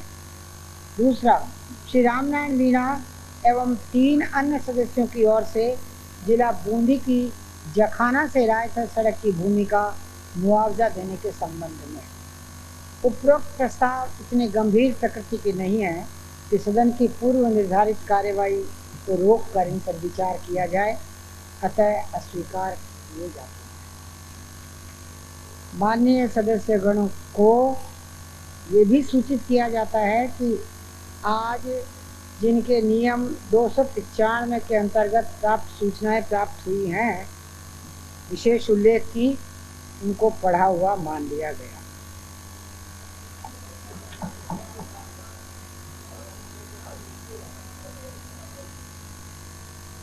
सदन की मेज पर रखे जाने वाले पत्राधि श्री राजेंद्र राठौड़। मान्य अध्यक्ष महोदय, मेरे विधानसभा संबंधित एक विशेष और गंभीर मामला है और मान्य अध्यक्ष महोदय, मामला इस तरह का है।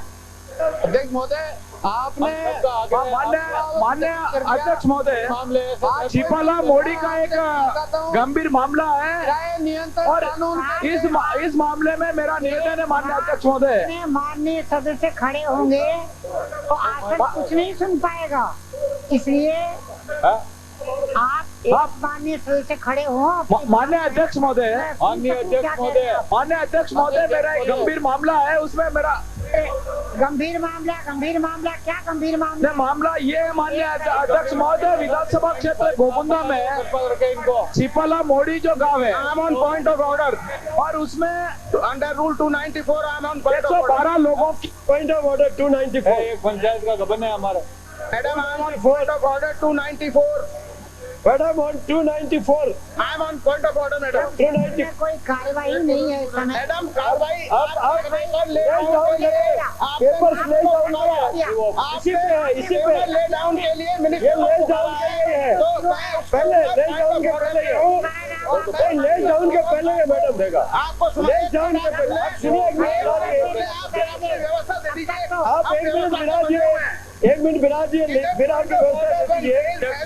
Suspending the proceeding before the house, it can be raised only in relation to the business before the house. And the business is that Mr. PWD Minister is going to lay down the paper. And I am on that issue, I am on point of order. माननीय अध्यक्ष महोदय, madam, आपने PWD minister को paper lay down करने के लिए कहा है और उस बिजनेस के ऊपर मैं पॉइंट ऑफ ऑर्डर 294 में खड़ा हूँ।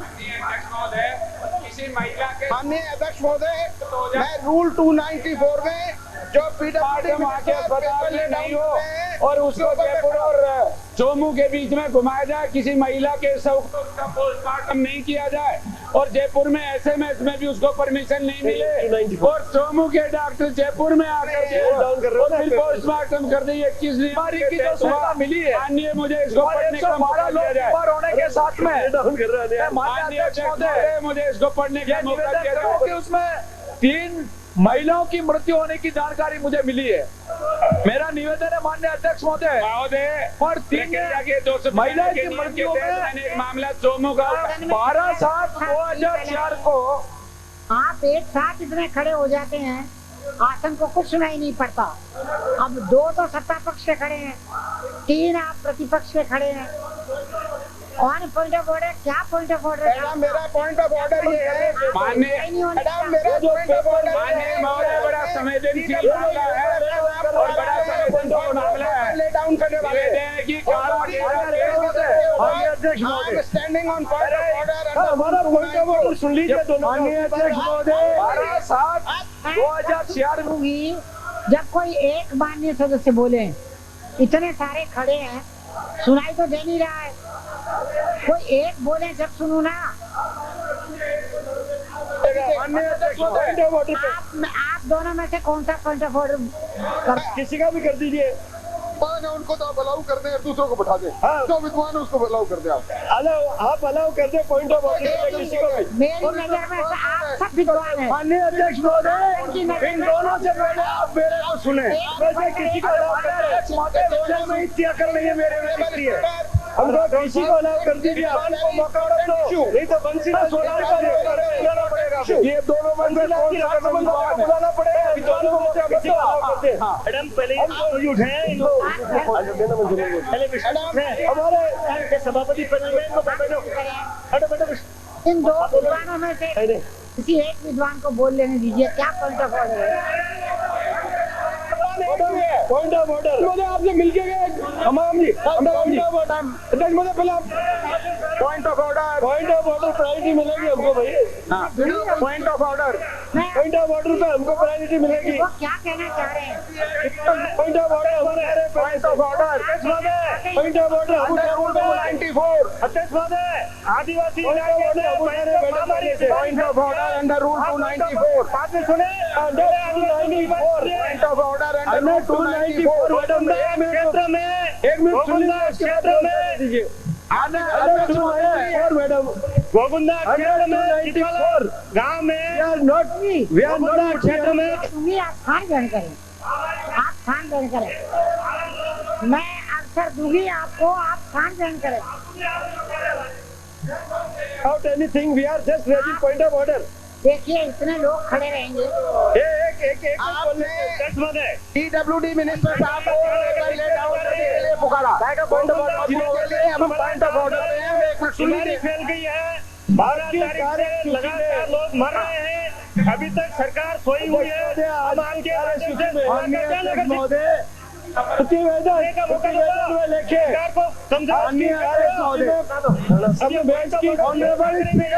मेज पर रखे जाने दोनों विद्वान सदस्य पार्लियामेंट में रह के आए हैं, संसद में भी रह के आए हैं। आप तो दोनों विद्वान सदस्य संसद में भी रह के आए हैं। वो क्या कहना चाहते हैं सुन लीजिए, फिर आपका पॉइंट ऑफ ऑर्डर भी कर लेना। क्या बात है, वो क्या कहना चाह रहे हैं? माननीय सदस्य नगर से आने, माननीय सदस्य कोटपुतली से आते हैं आप? कहाँ से आते हैं ये? एक महिला के साथ अत्याचार हो रहा है।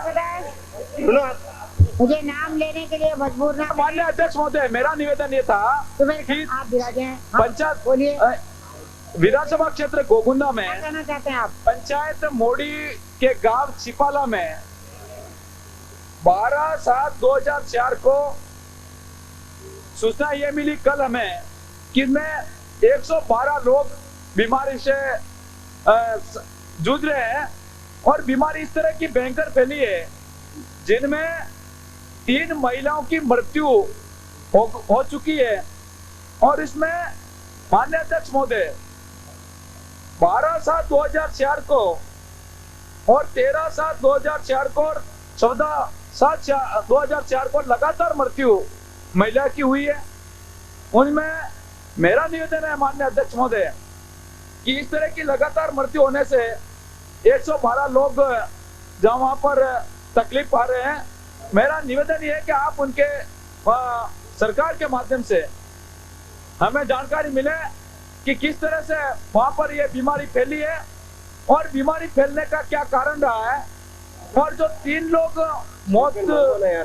लोगों की मृत्यु हुई है उनमें सरकार किस तरह से राहत देने का काम करे।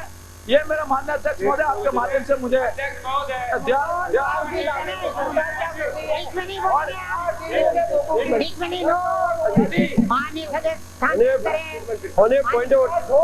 बात करने दें अपनी। Madam please to under 294। नहीं उसके बाद और नहीं। Madam under 294 please. माननीय स्वास्थ्य मंत्री जी, माननीय स्वास्थ्य मंत्री जी, माननीय सदस्य ने जिन मौतों के बारे में यहाँ पे चर्चा की है, जो बीमारी उल्टी दस्त की फैली है, उसके बारे में मैं चाहूँगी कि आप आज नहीं तो कल इसके बारे नहीं, कल नहीं फिर तो सोमवार को इसके बारे आज समय तय कर दे शाम को, आज ही समय तय कर दे शाम को। तो शाम को आप 5 बजे बाद में आप वक्तव्य दे दीजिएगा। माननीय अध्यक्ष महोदय 294 अंडर मैडम 294 राजस्थान सरकार द्वारा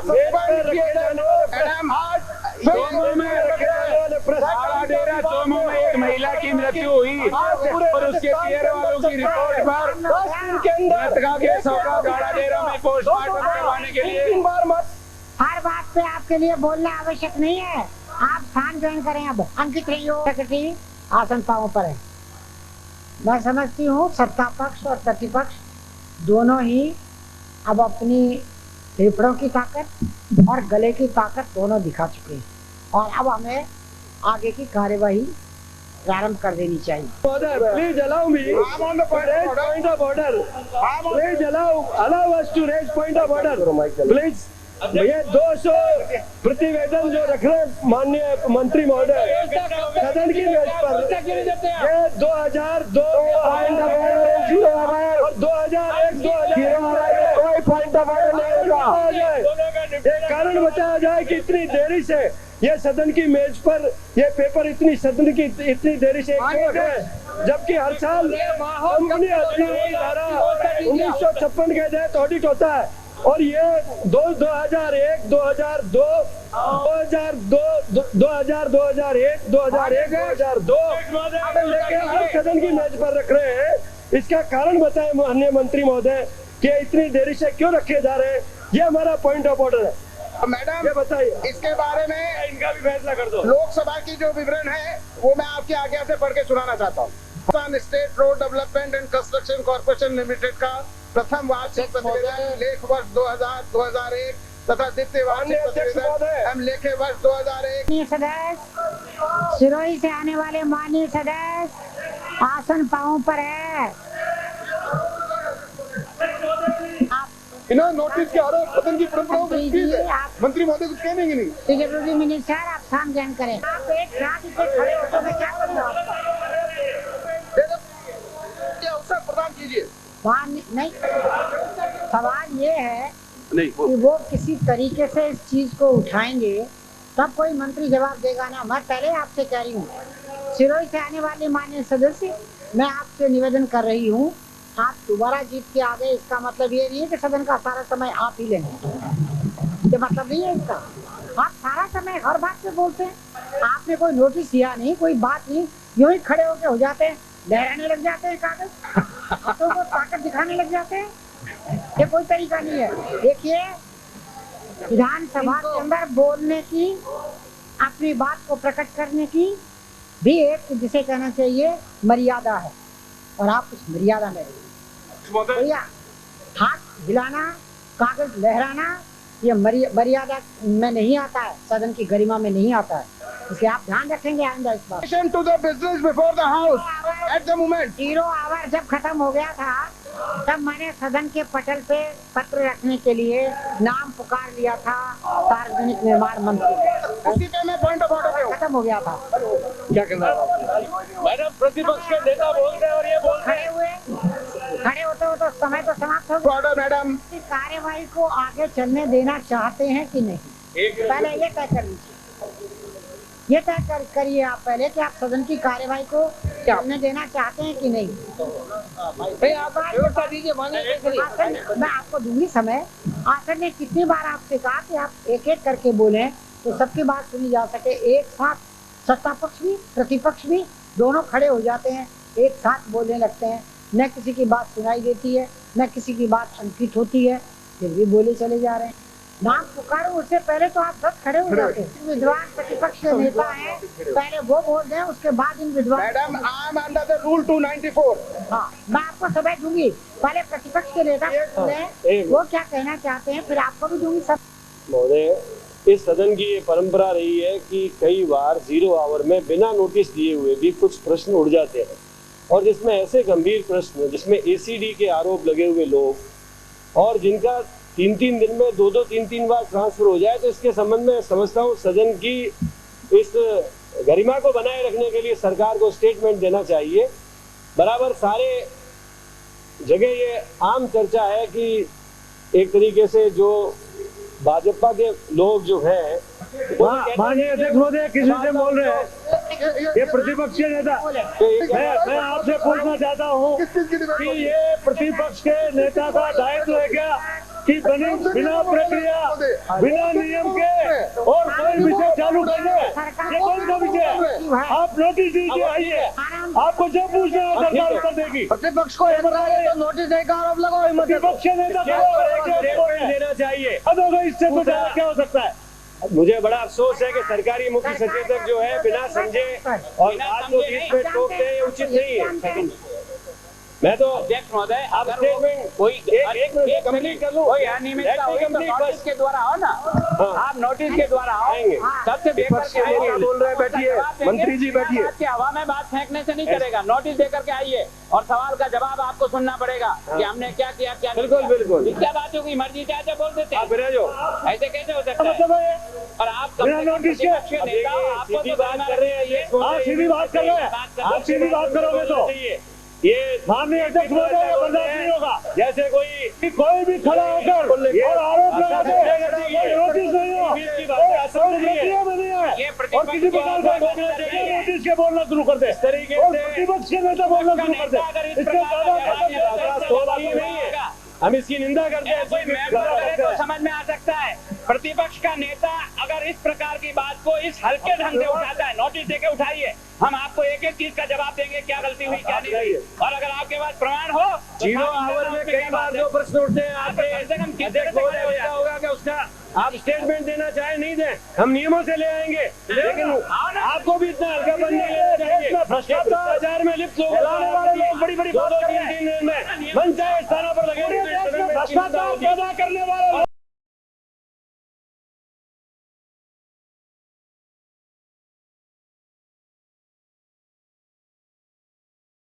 अध्यक्ष महोदय शर्म नहीं आती।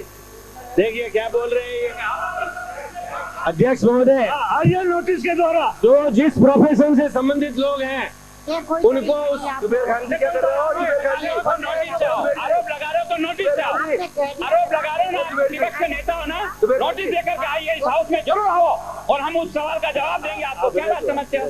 मरी चाहे जो हवा में बात फेंक, गृह मंत्री भी यहाँ देश में आने की जरूरत नहीं है, विवेक से काम लेने की जरूरत है। ये सदन विवेक वाला है, देश में आने का नहीं है। विवेक की बात ही सुझाई है, प्रतिपक्ष के नेता में मान्य देश में आने की बात नहीं है। अभी तक इनको ऐसा लगता है जैसे हम प्रतिपक्ष के नेता में चाहिए तरीके से आओ। विधानसभा में कार्रवाई चलने के लिए कोई प्रक्रिया के नियम तय है, उस नियमों के तहत नोटिस देकर के आप आइए, जरूर आइए। अगर आपके पास आरोप साबित करने का आधार है तो निश्चित रूप से आरोप लगाइए, इसमें रोक कौन रहा आपको? तो अगर आप आरोप लगाना चाहते हो नोटिस देकर के आओ ताकि हम आपका जवाब दे सकें। ऐसे ही खड़े रहकर चाहे जिस प्रकार का आरोप लगाते नहीं, नोटिस देकर के आइए, जरूर आइए। आप इस विषय को लेकर के हाउस में आइए, सारी राजस्थान की जनता जानना चाहेगी कि आखिर क्या गलती है और क्या नहीं। क्या मतलब है ऐसे खड़े होकर के? मैं फिर ये कहना चाहूंगा कि गृह मंत्री जी देश में आके बात नहीं करें, इसमें तथ्यों के आधार पर सिरोही से आने वाले मान्य प्रस्ताव है, कौन सा प्रस्ताव है, तथ्य कहाँ है? सिरोही से आने वाले प्रस्ताव है, तथ्य कहाँ है, बताइए। उसके बारे में आप स्टेटमेंट देना चाहते हैं न दें, ये आपकी मर्जी है। इस संबंध में शासन के आदेश है, आप स्टेटमेंट चाहते हैं, आप प्रस्ताव लाइए, जवाब इस तरीके से कोई प्रक्रिया है नहीं, तो आवाज दबाने की कोशिश करेगी नहीं। आप कोई आप अपने चेहरों को देखो चाहते हैं और फिर आरोप लगाओ। नहीं, आप प्रस्ताव लाइए। माननीय अध्यक्ष महोदय, बातें की, उसके बाद आप नहीं तो नियमों में ले आएंगे, कोई बात नहीं है। लेकिन अध्यक्ष महोदय, जो लोग जिस प्रोफेशन से संबंधित हैं आपसे निवेदन करना चाहूंगा, उनको उस प्रोफेशन के बारे में बोलने का कतई अधिकार नहीं है। अध्यक्ष महोदय, किस रूल में बोल रहे हैं अपोजिशन? जो जिस प्रोफेशन से संबंधित है उन्हीं मुद्दों पर मैडम स्पीकर, अंडर व्हाट हमारी रूल प्रक्रिया और कार्य संचालन अंडर व्हाट रूल में स्पष्ट प्रावधान है। Madam speaker, under what rule is speaking? माननीय अध्यक्ष महोदय, सदन में श्रीमान बोलने के लिए नियमों का पालन देख करके और आप बोल रहे हो, वो उसके बारे में नहीं बोले। डिनाई नोटिस के आप खड़े हो जाते हैं, अध्यक्ष कभी कभी आपको महोदय, शोभा नहीं देता इस नियम के तहत और कोई कोई मेंबर खड़ा हो जाए तो कोई नोटिस नहीं। प्रतिपक्ष नेता बिना नोटिस मैंने मेरे बात को प्रोटेक्ट किया है और आप केवल देश में अध्यक्ष महोदय, इस सदन की परंपराएं है, नियम है, सदन नियमों से चलता है। नियम के तहत नोटिस दे, ये भी परंपरा है। हाँ तो नियम के तहत नोटिस दे, वो नियम के तहत बोले। आप दो और खड़े हो जाते हो। आसन पैरों पर। माननीय अध्यक्ष महोदय, प्रतिपक्ष के नेता ने अभी चिंता जताई अपने विरोध से आने वाले सदस्य का, खड़े कौन है यहाँ पे? विषय को प्रोटेक्ट करना चाह रहे थे। इन सब विषयों पर ऑल्टरनेटिव रेमेडीज हैं, आप नोटिस दें, इसको पूरे हाउस के अंदर बहस होनी चाहिए, हम जवाब देंगे। ये आपको निवेदन करो। आपसे इतना करबद्ध निवेदन था कि पॉइंट ऑफ ऑर्डर जब एक बार हुआ है, आप भी सत्ता पक्ष में रहे हैं, पूर्व मुख्यमंत्री जी विराजमान है, पॉइंट ऑफ ऑर्डर के टाइम में जो विद्वान उठाता है उसके बाद में हाउस की सारी प्रोसीडिंग सस्पेंड होती है। आपने इजाजत तो ली है, लेकिन अधिकार हनन किसका हुआ है? जिसने पॉइंट ऑफ ऑर्डर उठाया है। अन्य सदस्य इतना से आप करने, आप जो बहस करना चाहें कर लेंगे, लेकिन बहस में आने की या उसमें आवश्यकता नहीं है। वी आर क्लियर, हाउस के अंदर आ जाए, उनको बात नहीं। आपके पॉइंट ऑफ ऑर्डर का स्पीकर ने नोटिस नहीं दिया। हाँ, हमारे स्पीकर साहब आदेश सफल जाते तो इस लायक नहीं समझा कि पॉइंट ऑफ ऑर्डर है। आप स्पीकर का आदेश मान ही कब रहे हो? तब तो उल्लंघन कर रहे हो। स्पीकर का काम है। आप अभी हाँ, अब बोलिए, अब सुनिए आप। पॉइंट ऑफ ऑर्डर, जब आपने सार्वजनिक निर्माण मंत्री को पेपर ले डाउन करने के लिए पुकारा तो उस वक्त मैं रूल 294 में पॉइंट ऑफ ऑर्डर रेज किया। और पॉइंट ऑफ ऑर्डर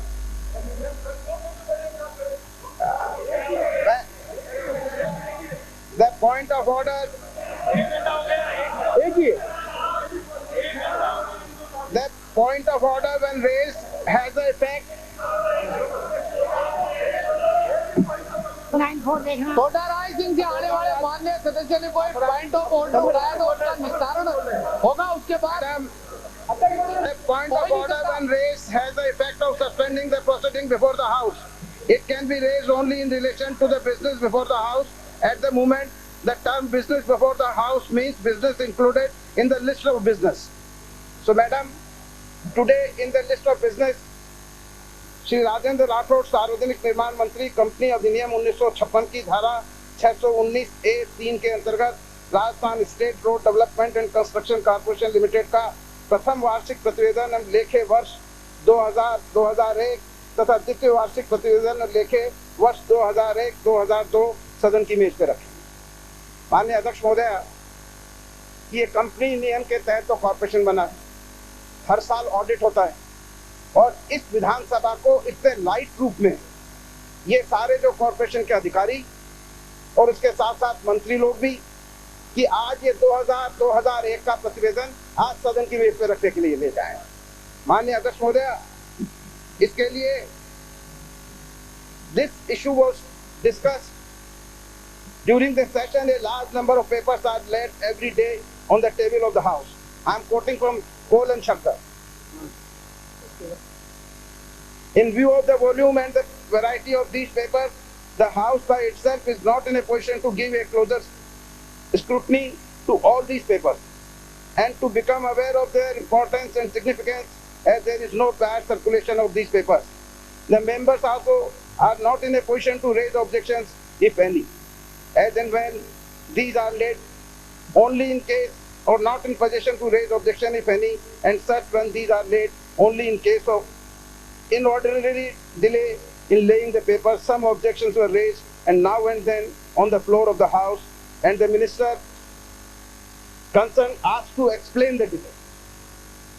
तो मैं 294 में मैं इसलिए पॉइंट ऑफ ऑर्डर पे खड़ा हुआ हूँ कि माननीय सार्वजनिक निर्माण मंत्री महोदय ये पेपर ले डाउन करने के पहले ये बताने की कृपा करें कि इसमें क्या सर्कमस्टांसेस थे जो कि इतने दिनों बाद में ये ले डाउन हुआ।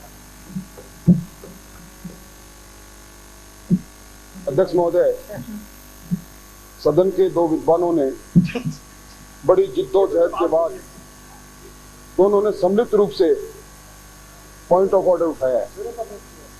निश्चित तौर पर अध्यक्ष महोदय, जो सदन में आज मेरे द्वारा पत्राधिक देने लगे, क्या अध्यक्ष महोदय ने आपको कहा है कि भाई इनके पॉइंट ऑफ ऑर्डर एक्सेप्ट करके आपको बोलने के लिए कहा है क्या?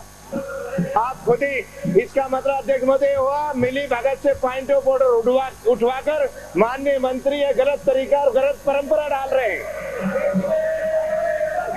आरोप गलत है मैडम,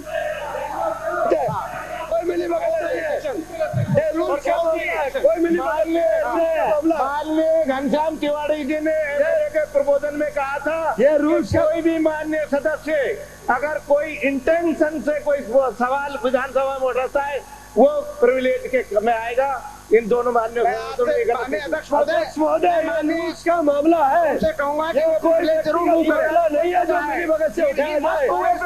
ये रूल्स का मामला है। माननीय मंत्री अगर ये जरा बताओ, इनका कैंडिडेट है, जरा बताओ। अध्यक्ष महोदय, ये रूल्स का मामला है। वो चित्त का सवाल, और चिट्ठी का तो ये लेट करना थोड़ी उचित का सवाल है, तो लेट ही तो हो गई, तो होगा और क्या होगा। सांसद द्वारा से आने वाले माननीय से उन्होंने डिले का पूछा है जवाब कि देरी क्यों हुई। देरी क्यों हुई इसका जवाब आसन नहीं देगा, मंत्री ही देंगे, इसलिए मंत्री बता दें देरी क्यों हुई। डिपेंड नहीं करता। एज अध्यक्ष आपने आज की कार्यसूची में कोई चीजें लिस्ट कर दी, ये आपका डिसीजन हो गया, हम सबको सर्कुलेट हो गया, हमको इन्फॉर्म हो गया, ये आपका निर्णय हो गया। आपके निर्णय के आधार पर हमें आज सूचना मिली कि ये चीजें हम सदन में रखेंगे। एक बार आपका निर्णय हो गया अध्यक्ष महोदय, हाउस के पास सबको सूचना मिल गई, उसके बाद माननीय अध्यक्ष महोदय जो आप परंपराएं कर रहे हैं ये परंपरा कानून के विपरीत है। पहले आप अपनी बात सुनिए, बैठे ना, आपका तकलीफ है आपको, आप अपनी बात करें, क्या तकलीफ है? मैं अध्यक्ष को बात कर रहा हूँ।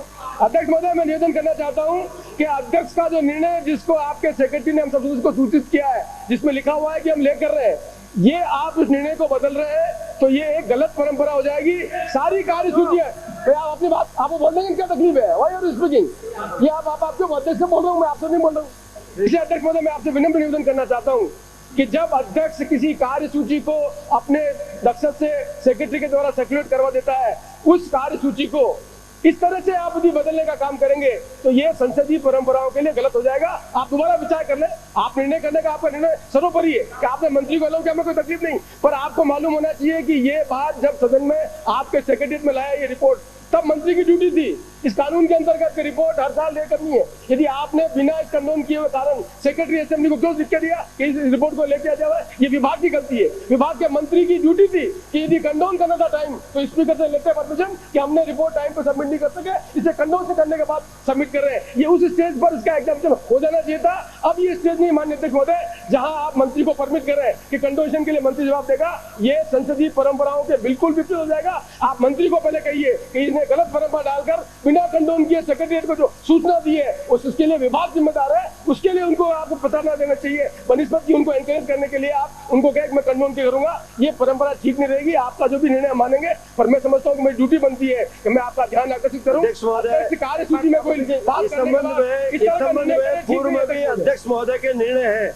माननीय अध्यक्ष महोदय, पूर्व में भी इस सदन में माननीय श्री चंद्रजी माथुर बैठे हुए हैं, माननीय बहुत सारे सीनियर लीडर राम जी चौधरी बैठे हुए हैं। अध्यक्ष महोदय, मैं भी 80 से इस सदन का सदस्य हूँ। माननीय अध्यक्ष महोदय, ये जो एनालिस्ट होती है लिस्ट, इसमें कई बार रिपोर्ट जब देरी से आती है तो कई बार इस सदन में पॉइंट ऑफ ऑर्डर उठाए गए, और कई बार तो ऐसा भी हुआ अध्यक्ष महोदय कि वापिस मंत्री जी ने उसके कारण भी बताए हैं, और कारण यदि सफिशिएंट नहीं है तो कई बार यदि कोई इसमें गड़बड़ पाई गई है तो मंत्री जी को उन्होंने वापस लेके बाद में दोबारा दूसरे दिन रखने के लिए भी परमिशन ली है। इसलिए अध्यक्ष महोदय, जो माननीय नाथ द्वारा से आने वाले सदस्य जिन्होंने आपत्ति उठाई है वो निराधार है। कई बार माननीय अध्यक्ष के जो निर्णय है उन निर्णयों के अंदर इस तरह की व्यवस्थाएं दी गई है। हमने भी कई बार इधर से उठाया है, आपने भी उठाए हैं, इसलिए बात निराधार है। क्योंकि मेज पर देरी से आने का कारण सदन को पूछने का अधिकार है कि देरी से क्यों रखे जा रहे हैं मेज के ऊपर। एनलिस्टेड होने का मतलब डिसीजन नहीं है, एनलिस्टेड होने का मतलब पूरा डिसीजन नहीं है। एक कार्य सूची है हमारे पास, और ये कार्य सूची का मतलब हाउस का निर्णय या आपका निर्णय फाइनल है या नहीं है। कार्य सूची इसलिए दी जाती है कि इस हिसाब से हाउस ऑर्डर में चलेगा। यदि इसमें कोई रूल्स के अनुसार कोई आपत्तिजनक चीज है या कोई गलती हुई है या कोई अमेंडमेंट करना है तो उस पर हाउस स्वतंत्र है और आप भी अपना निर्णय उस पर देने में स्वतंत्र है। इसलिए जो माननीय नाथद्वारा से आने वाले सदस्य ने जो आपत्ति उठाई वो ठीक नहीं है। पॉइंट ऑफ ऑर्डर के जो कार्य सूची आपने प्रसारित की है सरकारी के बिजनेस उसके अंदर इंक्लूडेड है, उसको पेश नहीं करना देना चाहते हैं तो आपको निर्णय करना, आपने तो फैसला कर दिया उसके बाद सरकारी पक्ष से पॉइंट ऑफ ऑर्डर ये कार्य सूची है, फैसला किया। अध्यक्ष महोदय ये कार्य सूची है, 2 विद्वान इधर और 2-3 विद्वान इधर है, उनमें उलझा हुआ मामला है थोड़ा सा। अध्यक्ष महोदय नाथद्वारा से आने वाले माननीय विधायक ने कहा है कि इसके ऊपर आपकी आज्ञा हो गई, ये कार्य सूची है, इसलिए अब आपको निर्णय देंगे तो गलत होगा। मैं कोल और शक्कर से आपको पॉइंट ऑफ ऑर्डर के अंदर बहुत साफ साफ लिखा हुआ है, the point of order when raised has the effect of suspending the proceeding before the house. It can be raised only in relation to the business before the house, and the moment the term business before the house means business included in the list of business for the day. Yes. तो मैंने जो business list जो आज list हुई है उसके ऊपर जब आपने पुकारा तब मैंने पॉइंट ऑफ ऑर्डर किया है, और पॉइंट ऑफ ऑर्डर में जो डिले के लिए भी जो पार्लियामेंट में डिस्कस होके और जो निर्णय हुआ है उसको मैंने आपको और इंगित किया है। तो इसके अंदर ये कहना ये लिस्ट ऑफ बिजनेस आपकी स्वीकृति के लिए है, अब इसको दोबारा नहीं कुछ कहा जा सकता, ये बिल्कुल निराधार है। और आप ये जो इनऑर्डिनरी डिले हुई है उसके ऊपर मंत्री महोदय क्या तो अभी जवाब दे नहीं, ये पेपर वापस ले और फिर दोबारा जवाब दे के रखें। अध्यक्ष महोदय मैं फिर निवेदन करना चाहता हूं कि कंटेंट जो ले किया है उसके कंटेंट पे पॉइंट ऑफ ऑर्डर उठा सकते हैं।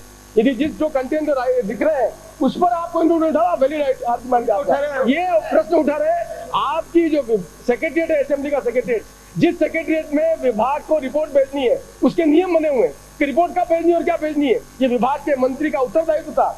यदि रिपोर्ट टाइम पे नहीं बनी, टाइम पे कंडोन करना था तो विभाग आपके सेक्रेटरी को लिख के भेजता कि रिपोर्ट हमने समय पर नहीं भेजी है, कंडोन कर रहे हैं। उस समय आपसे उसको उस स्टेज पे आप रिजेक्ट कर देते, एक्सेप्ट कर लेते, ये आपका जुडिक्शन था और आप मंत्री को विभाग को लिख के भेजते थे। आपने अपने सेक्रेटरी ने आपके विजडम को यूज किया, यूज करने के बाद आपको मालूम था कि लेट है, फिर आपने उसको कंसीडर करने का काम कर लिया और आपने इसको हाउस के बिजनेस में ले लिया। अब सदस्य के पास एक ही ऑप्शन है कि ये जो लेट डाउन किया है उस लेट डाउन के कंटेंट में कोई गलती हो। लेट डाउन तो हुआ ही नहीं है। आप मेरी बात सुनिए, लेट डाउन तो हुआ ही नहीं है। मेरी बात सुनिए, before he was laying the paper and I quoted from the following chapter the list of business can also be let me complete. I am not arguing to argument with you. माननीय अध्यक्ष महोदय मेरा निवेदन ये है कि ये जो प्रश्न उठा रहे हैं पॉइंट ऑफ ऑर्डर, उस पॉइंट ऑफ ऑर्डर से असेंबली की सेक्रेटरी की विजडम उनके निर्णय पर प्रश्न उठा रहे हैं, जबकि पॉइंट ऑफ ऑर्डर का मतलब नहीं है मैडम। हमने अपनी बात मैंने माननीय मसूदा से आप बात नहीं बोल सकते, यू कांट स्पीक आफ्टरवर्ड।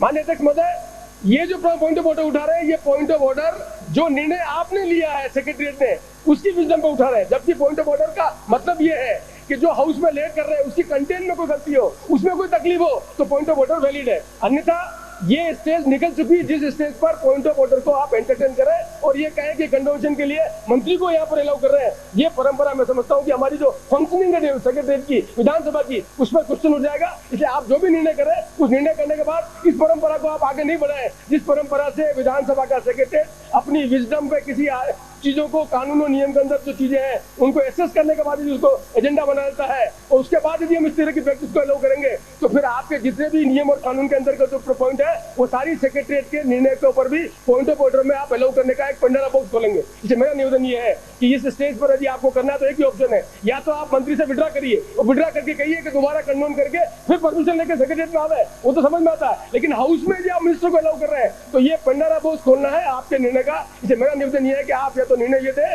कि ये मंत्री दोबारा इसको लेके आवे, कंडोनेशन की आपकी परमिशन लेवे और फिर लेकर आए, तब तो समझ में आता है। और यदि आपने जो माननीय सदस्य ने पॉइंट ऑफ ऑर्डर उठाया उसमें इसके ऊपर भी पॉइंट ऑफ ऑर्डर अलाउ करेंगे तो इसका मतलब आपके जितने भी निर्णय है उसमें कोई भी सदस्य पॉइंट ऑफ ऑर्डर उठाकर आपकी कार्य सूची को हरदम पॉइंट ऑफ ऑर्डर में लाएगा और आपकी सारी व्यवस्थाएं भंग हो जाएगी। इस समय में भी आपको सोचा जाना। माननीय अध्यक्ष महोदय जो मैंने और माननीय मसूदा से आने वाले सदस्य ने जो पॉइंट ऑफ ऑर्डर उठाया है उसमें आपकी विजडम पर कोई क्वेश्चन नहीं है। मैंने और माननीय सदस्य ने पॉइंट ऑफ ऑर्डर ये उठाया कि ये जो 2001, 2002 के ये एक मिनट सुनिए, ये माननीय मंत्री महोदय, एक मिनट, हम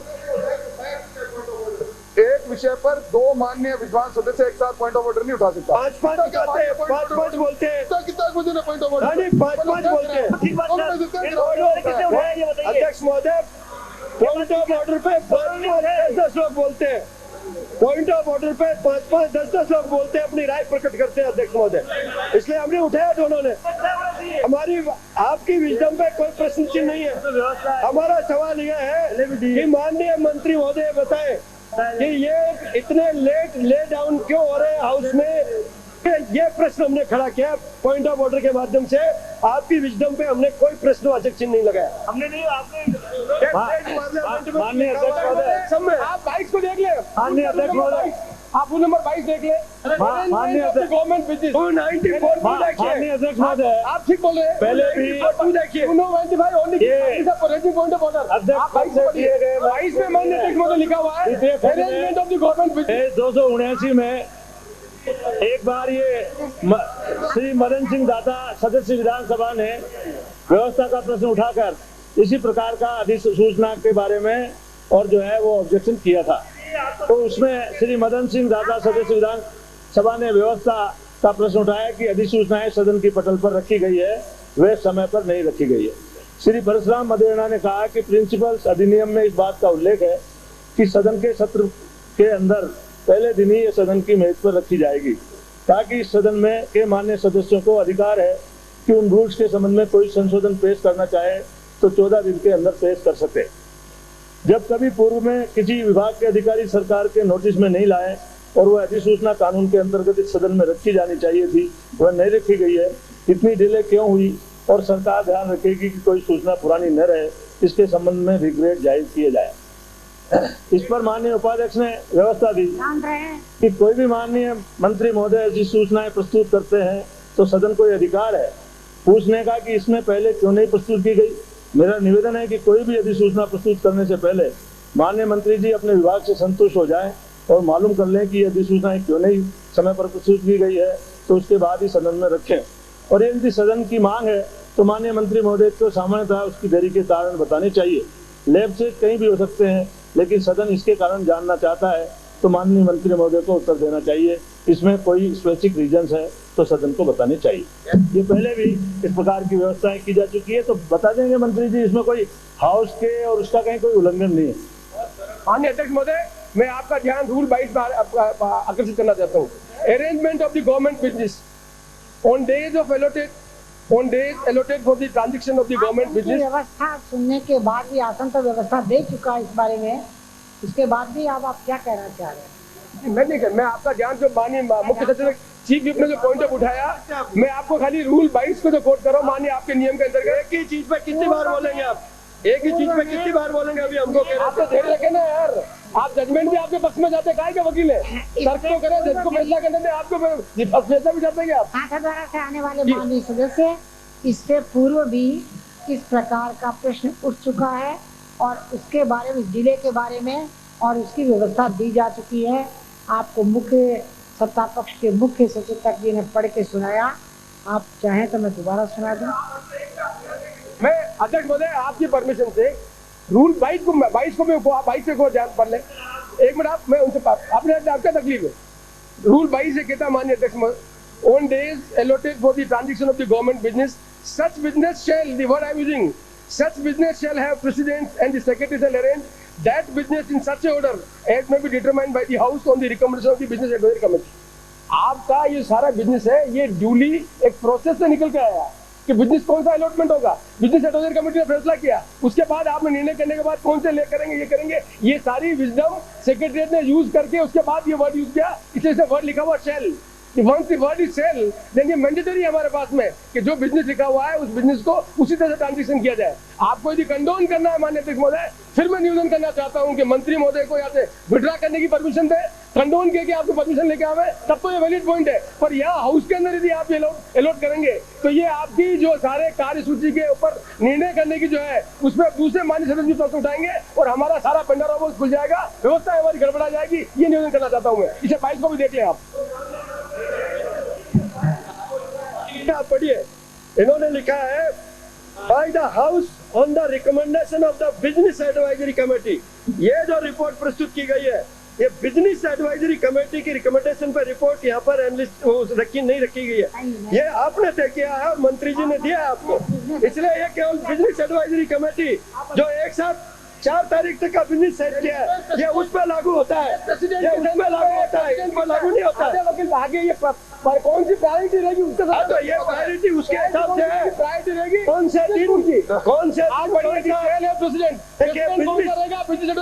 बिजनेस एडवाइजरी कमेटी, हम दोनों का आधा इंटरप्रेट कर रहे हैं। ये बिजनेस एडवाइजरी कमेटी कौन से दिन कौन सा काम तय किया है ऊपर का वो एडमिनिस्ट्रेट करने का काम है इसमें।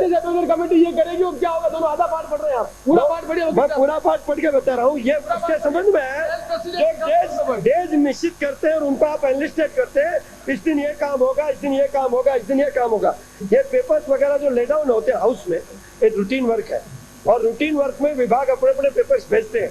कई बार सेटलमेंट डिले हुई है, उसको पूछा गया है और उसका आप बता रही है। अध्यक्ष महोदय, गवर्नमेंट बिजनेस है, यो लिस्टेड है। बात तो हमारी भी सुन क्या लीजिए, कहेंगे? बात तो सुन लीजिए। आप कुछ भी कहें नहीं कहें, लेकिन आप बोलने ही नहीं देते हो। हम 1-2 घंटे हो गए, 1 घंटा हो गया इनके 200 चरणों के पॉइंट ऑफ ऑर्डर के। आपने हमारे 255 के आपने फर्जी सिस्टम समाप्त कर दिया और ये 200 चरणों में इनको 1 घंटा हो गया। 2 घंटे इनको भी मैडम ये गवर्नमेंट बिजनेस है, गवर्नमेंट बिजनेस है, not our business, government business. अध्यक्ष महोदय, कभी कभी एकेडमिक एक्सेलेंस भी होनी चाहिए और इस दौरान कुछ लोगों ने सवाल उठाया, उचित है। सवाल ये है कि इसमें जिस तरीके से उठाया गया और आपकी बिना इजाजत के माननीय पीडब्ल्यूडी मिनिस्टर बोले, इससे लगता है कि इनमें एक तो मिली भगत है, ये नहीं होनी चाहिए।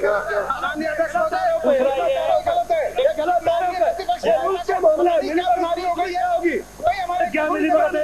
क्या होगी? दूसरा में ये कहना चाहता हूँ दो बिंदु उठे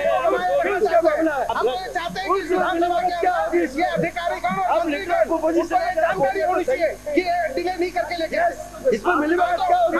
विधानसभा की सैंक्टिटी के लिए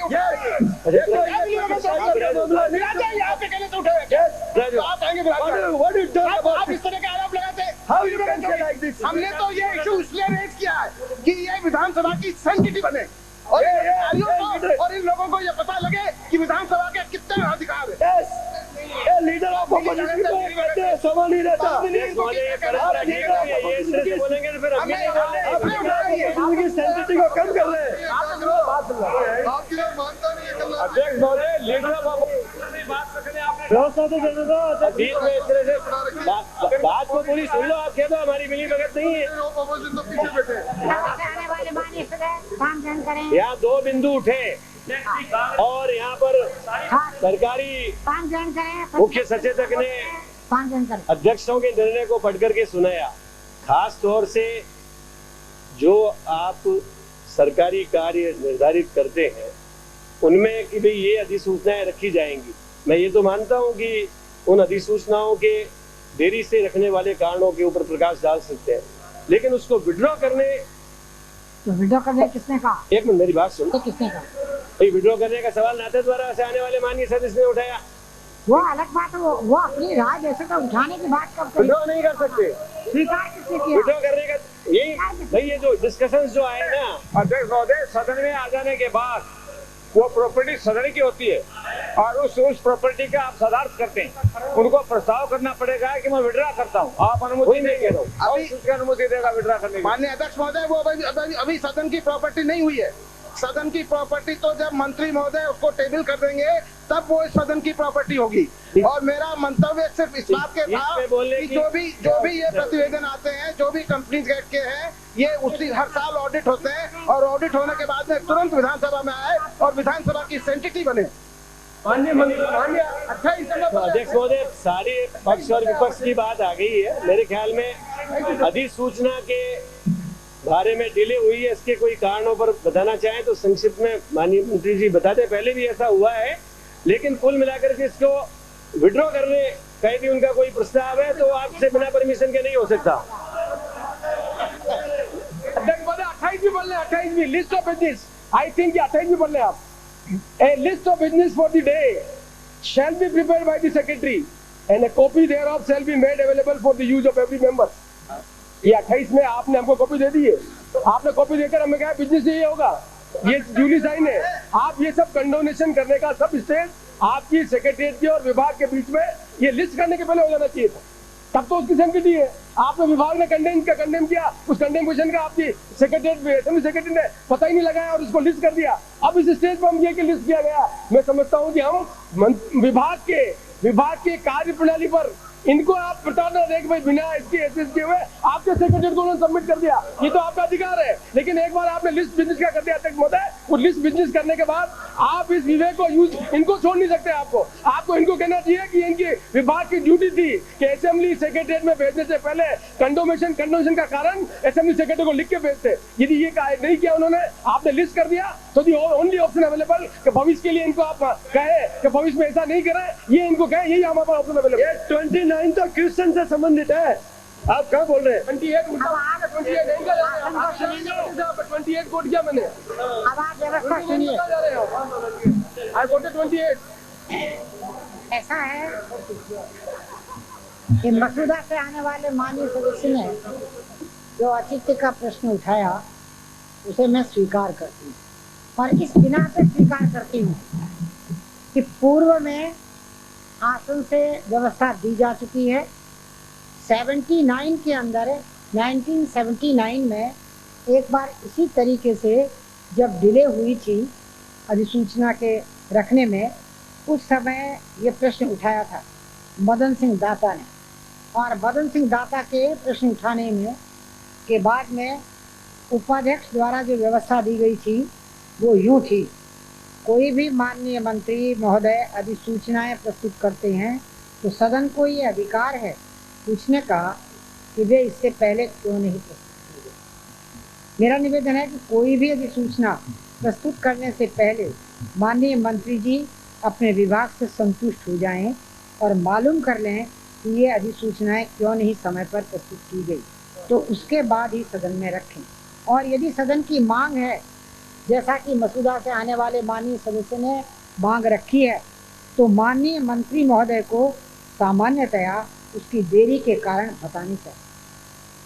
इलेक्शन कहीं भी हो सकता है, लेकिन सदन इनके कारण जानना चाहता है तो माननीय मंत्री महोदय को उत्तर देना चाहिए। इसके कोई स्पेसिफिक रीजंस हैं तो वे सदन को बताने चाहिए। ये व्यवस्था दी जा चुकी है और इसलिए इस व्यवस्था के आधार पर उनके औचित्य के प्रश्न को स्वीकार करते हुए मैं माननीय मंत्री जी से चाहूँगी कि वो डिले का कारण बता। लेकिन सामान्यतया इस प्रकार से सत्ता पक्ष ये उठाता नहीं औचित्य का प्रश्न, प्रतिपक्ष उठा सकता है, लेकिन सत्ता पक्ष को अपने मंत्री को इस प्रकार से घेरे में डालने की कोशिश नहीं करनी चाहिए। नहीं वो ठीक है। तो कारण बताना चाहिए, बता देंगे मंत्री जी। क्या दिक्कत है? नंबर 3 पहला है, उसकी लड़ाई लड़ रहे हैं। अब आपको क्या तकलीफ हो रही है जब व्यवस्था कही जा चुकी है? क्या तकलीफ है मंडला से आने वाले माननीय से आपको? क्या तकलीफ है? अब क्या बोलना चाहते हैं आप? बात हो गई, व्यवस्था हो गई, वो कारण बताने जा रहे हैं। अध्यक्ष महोदय, आज 3 विद्वान मान्य सदस्य कारण पॉइंट ऑफ ऑर्डर की जगह हाउस में जो डिसऑर्डर हुआ उसके लिए तो मैं क्षमा चाहूँगा, और निश्चित तौर पर जो परंपरा रही है उसके अनुसार जो भी वार्षिक प्रतिवेदन और लेखे हैं वो निश्चित समय में आने चाहिए। ये लेखे निश्चित तौर पर पुराने हैं, 2000, 2001 और 2001, 2002 से संबंधित है। मैं इस पूरे मामले की जांच भी करवाऊंगा और मैं क्षमा प्रार्थी हूँ कि ये विलम्ब से हाउस के बीच समक्ष विचार आते हैं। आइंदा इस चीज़ का ध्यान भी रखा जाएगा। और मैं उन कारणों के लिए विस्तृत रूप से पूरा मालूम करके जांच करवा के अध्यक्ष महोदय आपको अवगत करा दूंगा, जिसके कारण से विलंब हुआ।